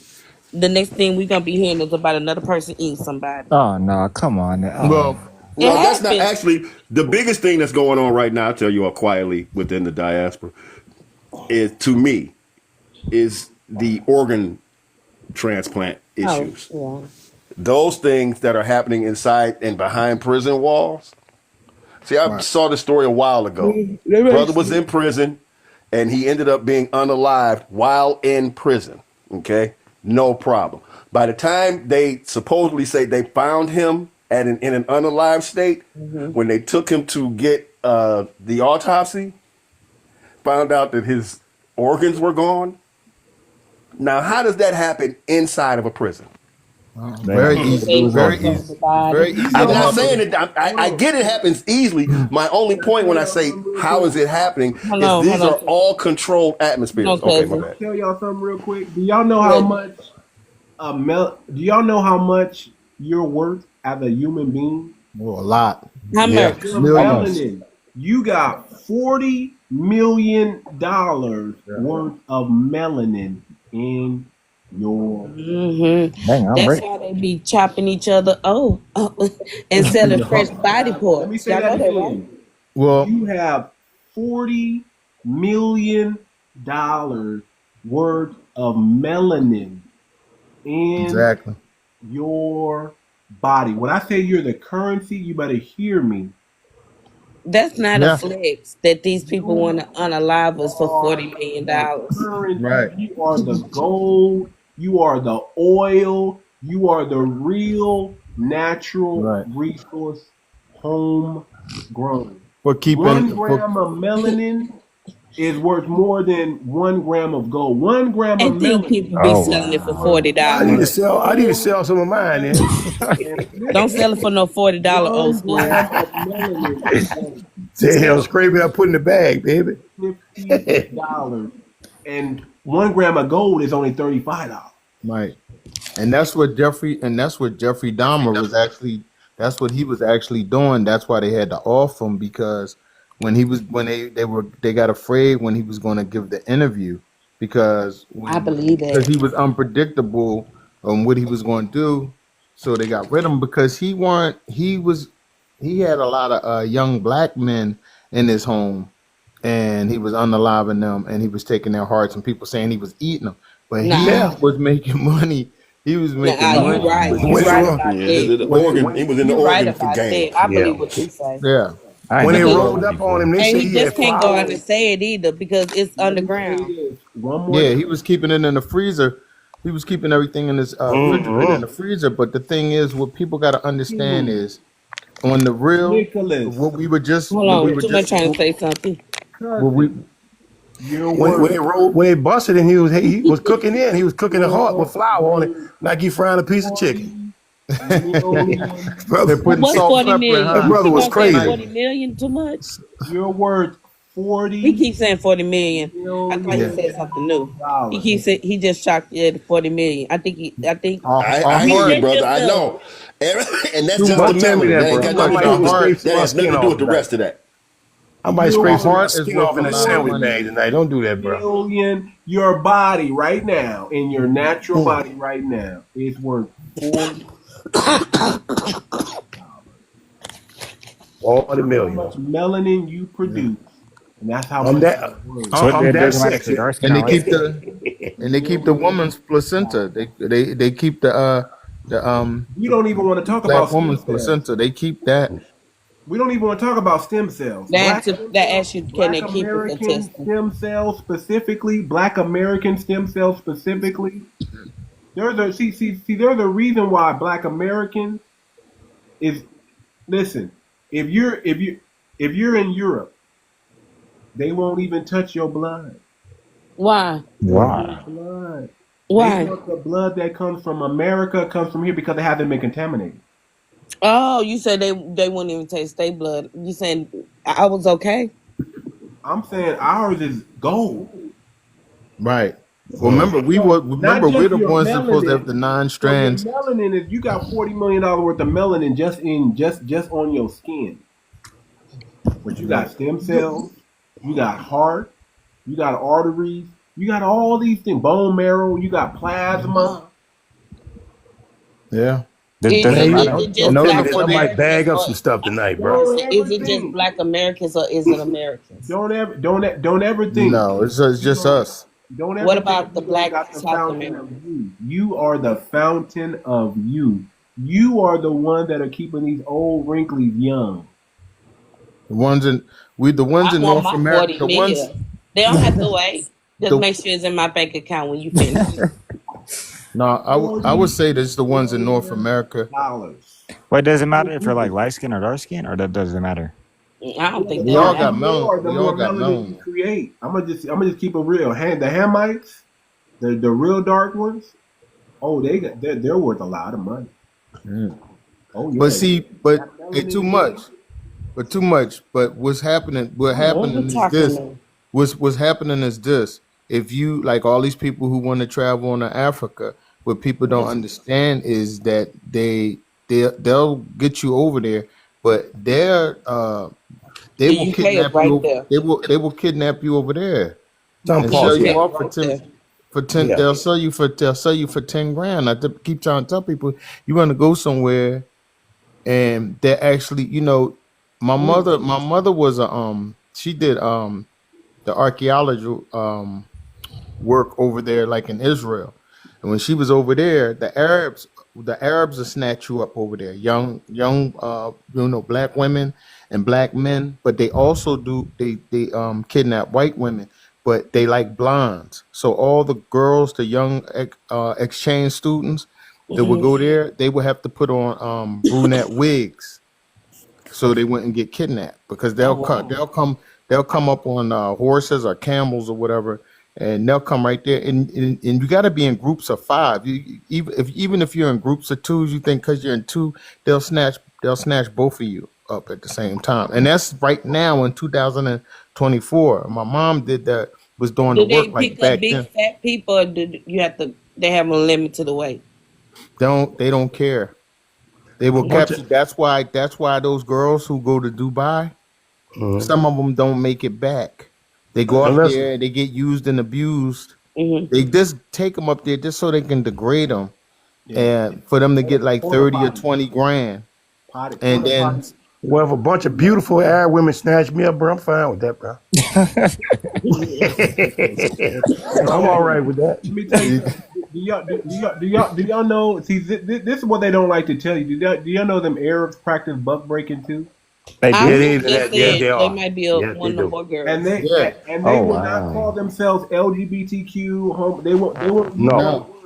And they'll be straight up doing that and think it's and won't think nothing. In Afghanistan, they used to walk down the street holding hands. Wow. Remember this. Remember this. All of those guys in the Middle East for reproduction, They don't want their women. They don't like them. The boy, They just use them for to make a baby. That's it. Oh yeah. So, gentlemen, do y'all want those laws out here? No, because I mean, it won't really benefit us in no kind of way. But if the women here, with the women here realizes that they have way more freedoms here. That's why women in other countries, a lot of women in other countries, I was shocked like to hear a lot of the Muslim women over there. They want to be over here. They want to marry FBA men because they feel like they've been oppressed in their own cultures. Overseas, they don't want to follow the they don't want to follow they the grew up traditions. with. They don't want to do the traditional thing they promise to somebody anymore, because usually the husband don't care about them anyway. So they're still women at the end of the day. Like, women need to be. They're not allowed to drive. They're not allowed education. You know, they used to have all these privileges in the 70s. It changed later on. Let me tell y'all why melanin is so powerful, right? Melanin not only helps the cells of the epidermis or outer layer of the skin from UV light, this protection extends to all forms of UV light, UVC, UVB, and UVA, as well as blue light. It does this by absorbing the UV light before it's able to damage the sensitive DNA for the skin cells. So it protects your DNA. Absolutely. And you're a musician, so you know melanin has a lot to do with music too. It do? Yeah, it does. Yeah, because they come up with stuff that's like, whoever thought of that? You know what I'm saying? It's very creative. Gene for It just sound. means what it means, brothers and sisters, is that just by you having melanin in your skin, you are psychically and physically connected to the universe. And you are more in tune to that harmonic vibration. Check this out. Everything is a Makes sense, fellas? And a wave. Everything. And if you know about music, because since it start getting cold, riding that wave and hitting that beat. When you come out the tune, when you come out the womb, you're like, the babies be bouncing their head. Our babies be on beat. Yeah. Yeah, because you think about Africa, they don't have no notes, but everybody in syncopation with the drums. Perfect sync. And then when you come here, you just bring another African thing into the table. I know. But I'm just talking about how I know. Well, since we go to music, in America, we go to school for music. We got a drum line, right? We got a drum line. You know what? When you look at Africa, it's like, that's a drum line, man. Yeah. They just ain't got Nick Cannon, but that's a drum line. But the idea how quick you just jump over Americans right in there. But I'm just saying, I'm talking about melanated people, period. Melanated period. If you go to Africa, if you come to America, that drum line is right on time, ain't it? What about us creating all the genres of music in America? What about us picking up? You got too much saying, what about us? Yeah. Right. That's the main. That's the main thing. Use these musical instruments that they left from the war. We just picked them up and turned them into powerful instruments. Yeah. Let me see, because here's what I'm looking at right now, and my particular position is real. I guess for me, it's real clear. I do not have a disparaging thing to say against any of these other groups. What I am saying, I'm petitioning the United States government. That's what this is about. It's petitioning the United States government. And every one of these other subgroups, categories, and subtexts has been invited to cut in front of me at the front of the line. Facts. And right now, I don't care, but right now, I'm sorry, no more cuts. Your cut days is over. No, that's okay. You know what you're saying, bro. You know what you're saying. What? Everybody, and I guess it really is that time, because everybody feels that way. Like no more being Mr. Nice Guy. No, I didn't say I wasn't nice. I'm just saying though. You go nicely. I'm nicely telling you, get to the back of the line. Right. I'm with you. I'm with you. You understand? I feel that some days I'm too. with you.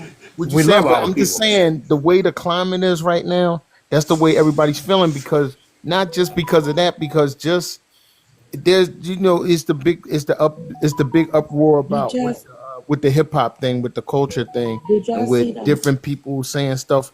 This has always been the same thing. It's the same thing with rock and roll, same thing with gospel, it's the same thing with country music.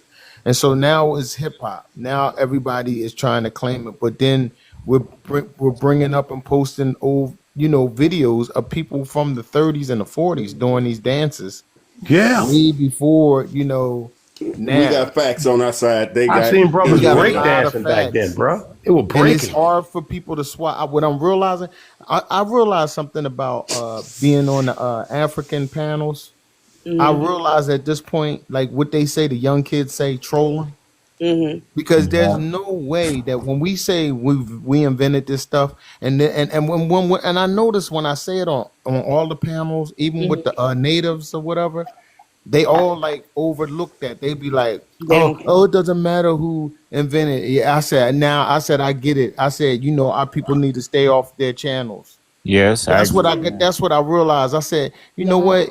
You got a whole panel. All that panels. You know what that whole conversation about is about us. Right.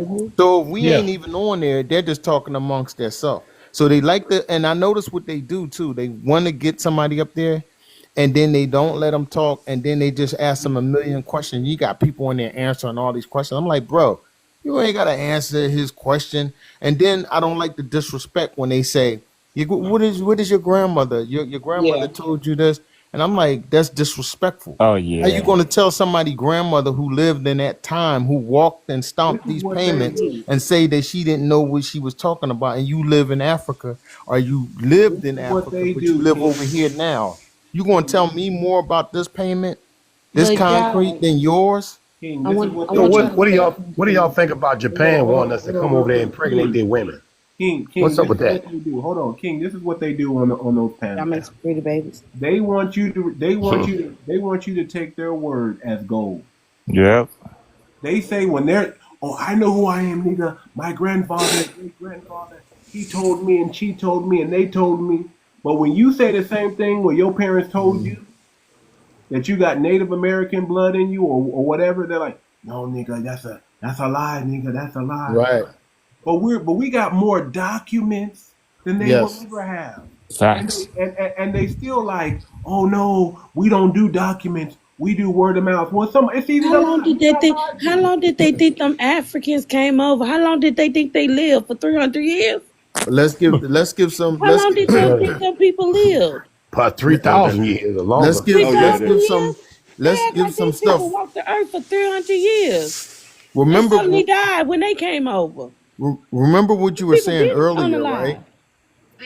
Remember what you were saying what? earlier about the sacrificing, right?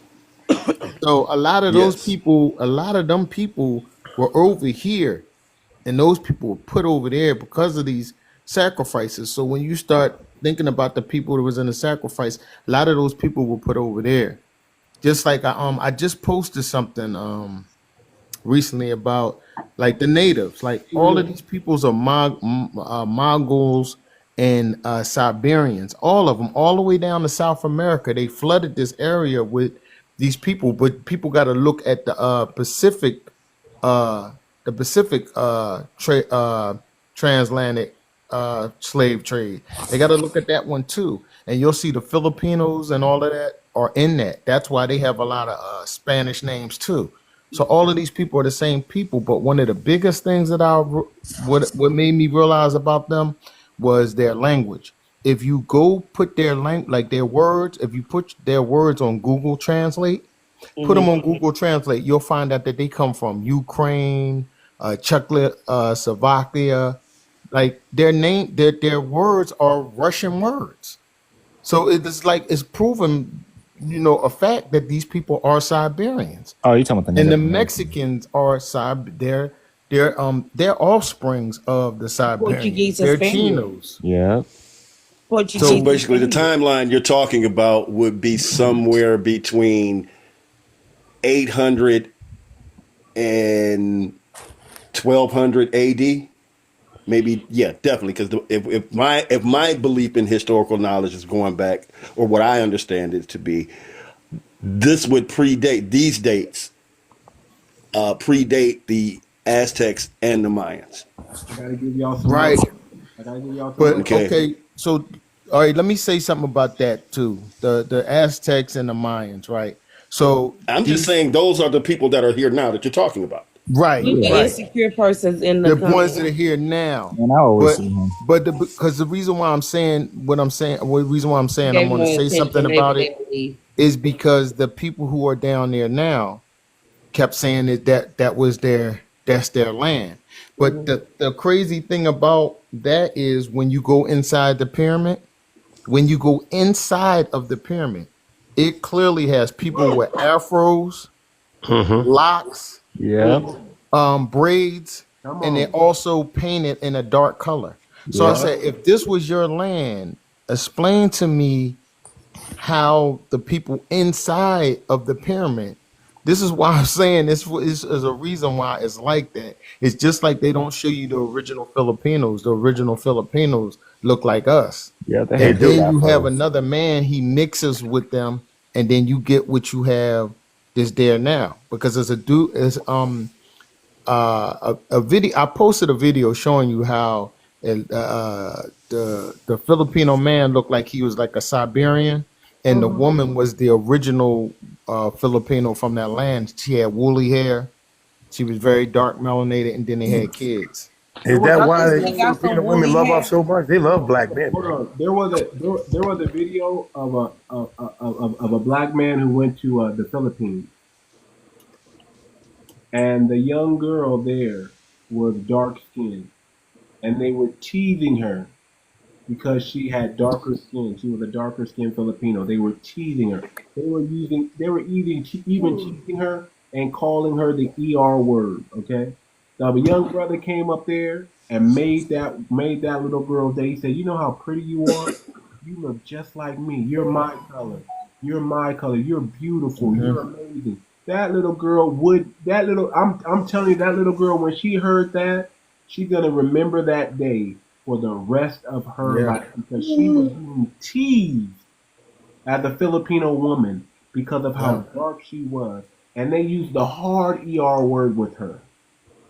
Yeah, sad. She was and that happened to a girl in embarrassed. Japan. That happened to a girl in Japan who That won Miss young black Japan. man went there and visited the Philippines and seen her and said, put his skin up against it. Look, you're the same color as me. You're beautiful. Don't let nobody talk bad about you. You're beautiful. You're a mate. Man, that little girl was on cloud 9. Yeah. Yeah. At the end of the day, she's still probably gonna she's marry still a black female, man. and she needs attention, just like any other female would in any country. And that's what I realize about when a lot of these women are speaking out now in all the other countries, because they don't look at them. They don't look at them as anything but for to reproduce, and that's it. Yeah. Have y'all ever noticed we the only men, most of every man from every race is insecure about black men.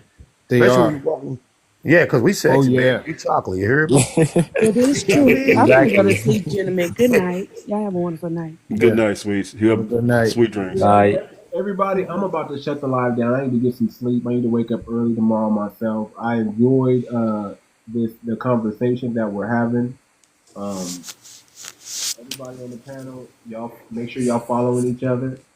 We're gonna do it again tomorrow. I'm gonna be on YouTube. I'm gonna do 3 nights a week on TikTok. I'm gonna start mixing up. I'm even gonna do some shows on Twitter or X.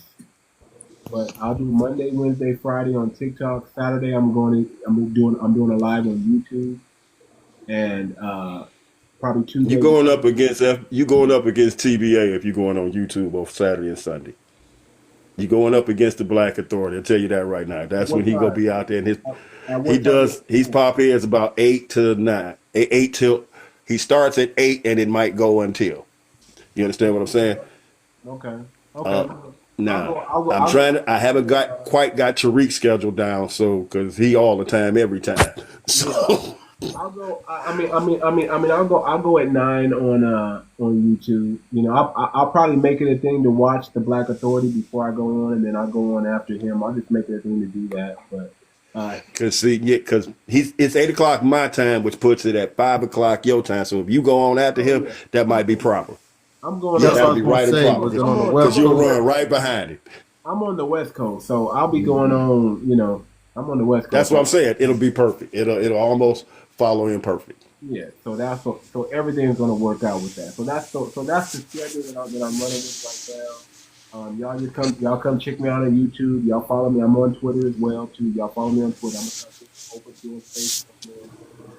And we gonna get this ism out there, man. We gonna keep the game tight. We gonna keep the game right. And we got 60 people. We got 60 people here now, man. That's for sure. Okay, it's moving, brother. It's moving. We're gonna keep the game tight. The information is always gonna be high level, and we're gonna keep spreading the truth, man. Because a lot of people don't know, man, that y'all gotta know who we are. And y'all gotta be. When I tell you y'all worth $40 million, y'all should get excited about that, man. Y'all should understand this melanin is power. Very powerful. Power. Now you gonna make me get in the studio and make a song about that. All right, man. I gotta go get to my snow, man. I gotta go shovel my snow, fellas. Y'all be easy. Right, bro. All right, cousin. I got a song right now that I just did called "Worth More Than Gold." A song called "Worth More Than Gold." I'll be putting it out real soon. You gotta get a backup band called Sexy Chocolate. Sexy Chocolate. But I got something worth more than gold. Y'all gotta understand who we are.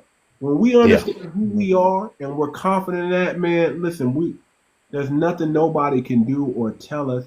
And when we know who we are and then we get on code, man, we gotta take pride. But I'm telling you, it seems like it's more going to happen now because people are really fed up now. So people ain't taking too much stuff from nobody, and everybody's having that same talking point. That's why I know it's really that time. It's that time. Listen, man, we don't need to be humble no more.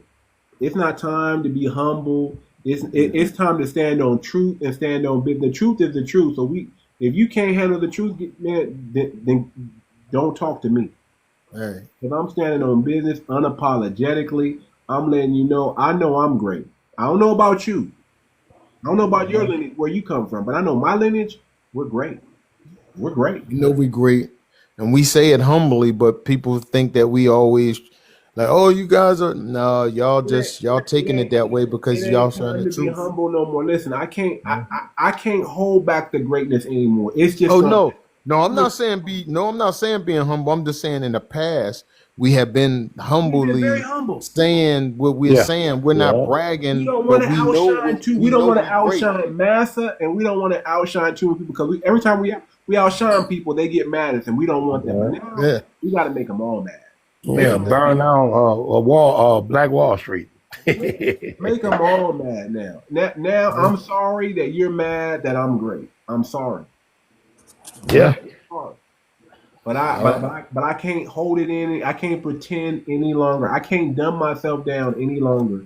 You see what they did to Fat Joe, right? You see what they did to Fat Joe? He ain't on BET. Oh yeah. Right?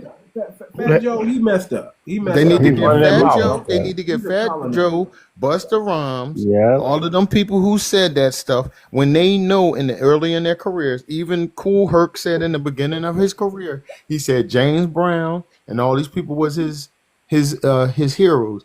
Then as he got older, then he tried to change it. A lot of people tried to change that. But then it was an Asian lady and an Asian man, which I still call them Siberians, who are the ones who actually helped create the reggae sound, right? So when Busta Rhymes said we took the music from them, came from their music, they had an interview with the Asian guy that Kool Herc said he looked up to later in his career. And he asked him, well, where did you get your inspiration from? What do you think he said? He said us. He said that guitar that bass guitar that you hear that they played is a very crucial part of reggae sound. He said he got that from an FBA, in America, a soul group, and that's how he started playing it. So we're still basically responsible for their stuff too. You see what I'm saying? And then he tried to say we didn't have speakers and all this. This is why I say I don't like when That's crazy Africans talk. get online and start talking about their resources that they never use for their own self. We're second in resources, okay? We're second in resources. So how do we make all these inventions and we didn't know nothing about Africa? Because we never talked about Africa over here until Roots came out. Let me tell and that's for let sure. me answer this Mr. Person who said we are not known for science or architecture or politics. I'm sorry that it's not recognized today, but every major science, architectural movement, and even political, we've been a part of it. Yeah. They wouldn't even got to the quote unquote lie about the moon without us. The first biochemist in the world was George Washington Carver. Yep. Yeah. And you know, I was on a panel and they tried to say the transplant was done by Afrikaners in South Africa first. Oh, no. And I was like, where are y'all getting? Y'all must be got a different internet. And I said, everything that y'all read is from books. We got a Library of Congress here that's got all of the real stuff in it. You know, Africanus was a YT guy, right? Right. That's what they were saying. That continent was not called Africanus. It was called Canaan. It was called 𝗂𝗶𝗴𝗵𝘁𝘀, Ethiopia, Gold Island. 𝗂𝗶𝗴𝗵𝘁𝘀. It was called many things. A lot of things. But the thing is, it cracks me up that they're actually saying they're Africans. That just them saying that in itself. Yeah. A lot of names, man. Well, remember they said we got the 9 strains, right? Too much. They say we got the 9 strains. They got the 6. Yeah. Yeah, we got 9. We got 9. No, well, listen. The oldest fossil. The Louisiana woman that they found that they reconstructed. That was a Mesoamerican that they reconstructed. It came back when they reconstructed it. She was a black woman. Yeah. She wasn't. Yeah. I'm claiming Mesoamerican. I'm claiming Native American, and I'm claiming foundational Black American. You can't take, man. I'm indigenous to this land. You are. Remember, I always say this. I say this in every live, and I'm gonna continue to say this. North America is the key. This is where the most stuff is hidden. Stop saying they let you, Mr. Google. You are a tether. That's what you are. You're not us. Somebody saying Google, something. You're a tether. I'm gonna let you go, Taiwan, because I know you tired. We about to end the show. We know. I don't want you snoring on the line. But this dude, Mr. Google search, you need to. He be in my lives. He trolling. Stop acting like you us, brother. You are a tether at best. Just a tether. There's plenty of those around. Unbelievable. And this is what tethers do. They are the biggest trolls on the planet. They ain't got none. They lie. See, this is how we identify it. They lie. They troll. They cosplay so much. They don't love their country because they're over here. Yeah. And they got these big foreheads and messed up hairlines. when you ask that question, why they over here, they get real silent. Yeah. Now the other day I was on a live with a guy from Somalia or whatever, and he was bragging because he's saying they run Minnesota, which they do have a flag out there, and he said, you know who's the governor is? The Somalia. Who's the mayor? Somalia. I said, yeah, okay, y'all, you know that's our fault for voting you in. You know what I'm saying? Because I said y'all don't do anything for the community. You just come over here and leech. I asked him what he was doing back home. He claimed that he's sending like 4 girls to school or something back home or whatever. But I was like, why don't you go back home? You claim in Minnesota, the Somalians, but when I see y'all Somalians, I seen y'all getting beat with belts by little Chinamen that's like 5 feet tall, beating y'all with belts like babies.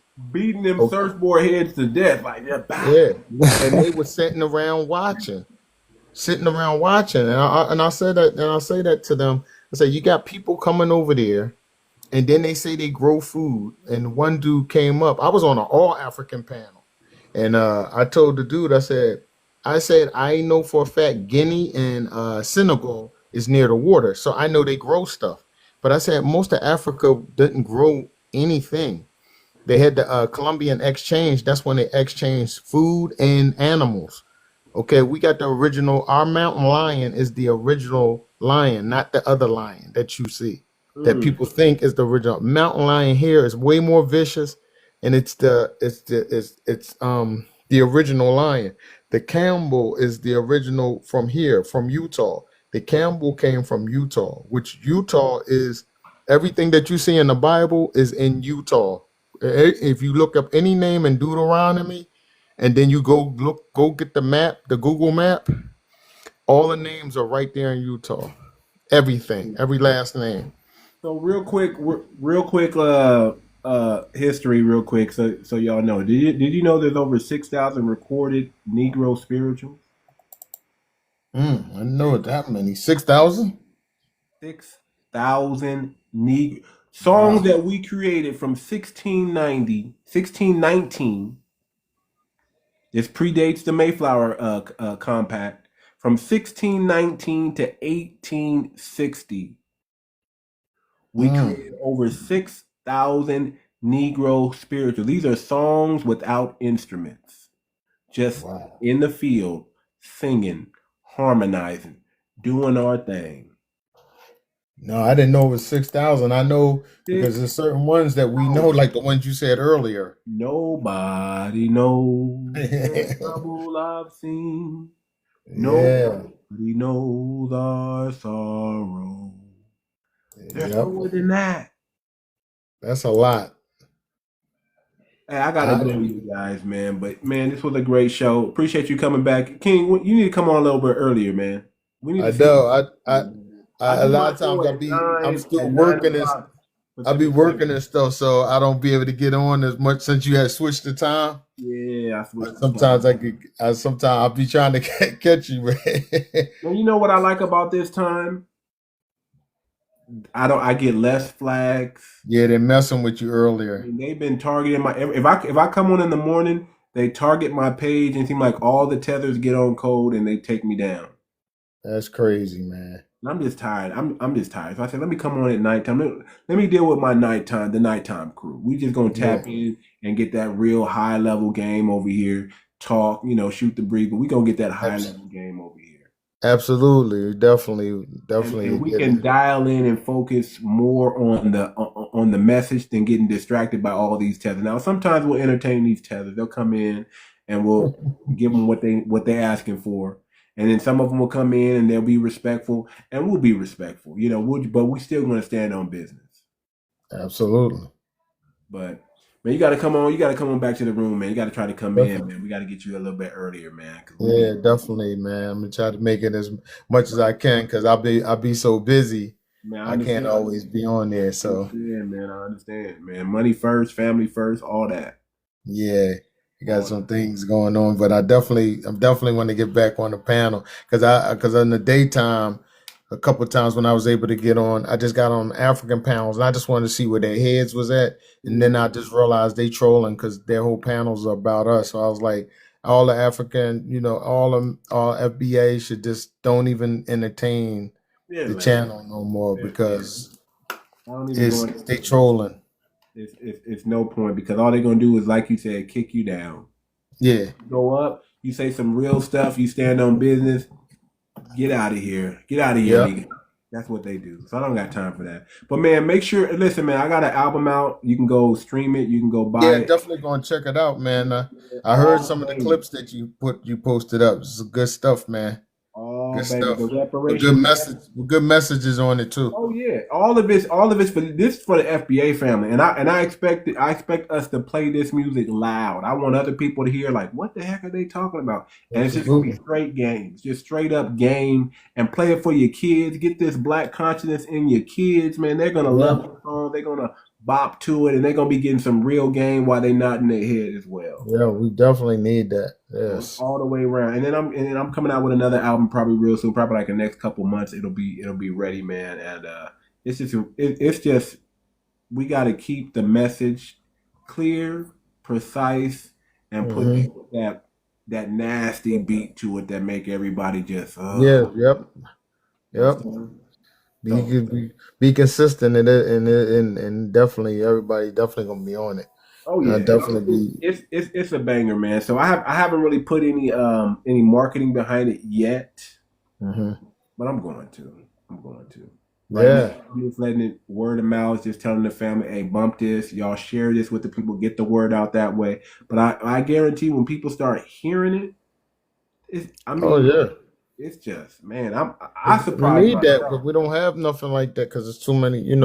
The lyrics is people have now is about nothing. So it'll be refreshing to have something. To be listening to some mumble rap and some bunch of nothings. I got to hear that real game. If I'm gonna bop my head, it got to be that real game. And I did it in a way that it's receptive, that is fly. That I surprised myself with this album. I'm be honest. I mean, the answers, the answers and the Most High get all the credit. I'm gonna just say it like that. They let this game. They put these words they put down on this paper and let it get out there. And everything is mastered, high level. I got all kind of things going on. So y'all check it out, bump it. FBA only, Black and Unapologetic. It's out now. Absolutely. Major streaming platforms. It's out. Y'all make sure y'all check it out and get it because it's off the chain. With that being said, man, I gotta get out of here, y'all. Let me get some sleep. Right, man. Wake take up it easy. Man, y'all have a blessed night, man. Y'all take it easy, all right? Yeah, man. All right, this is Too Much, and I'm out, y'all. Peace. Peace.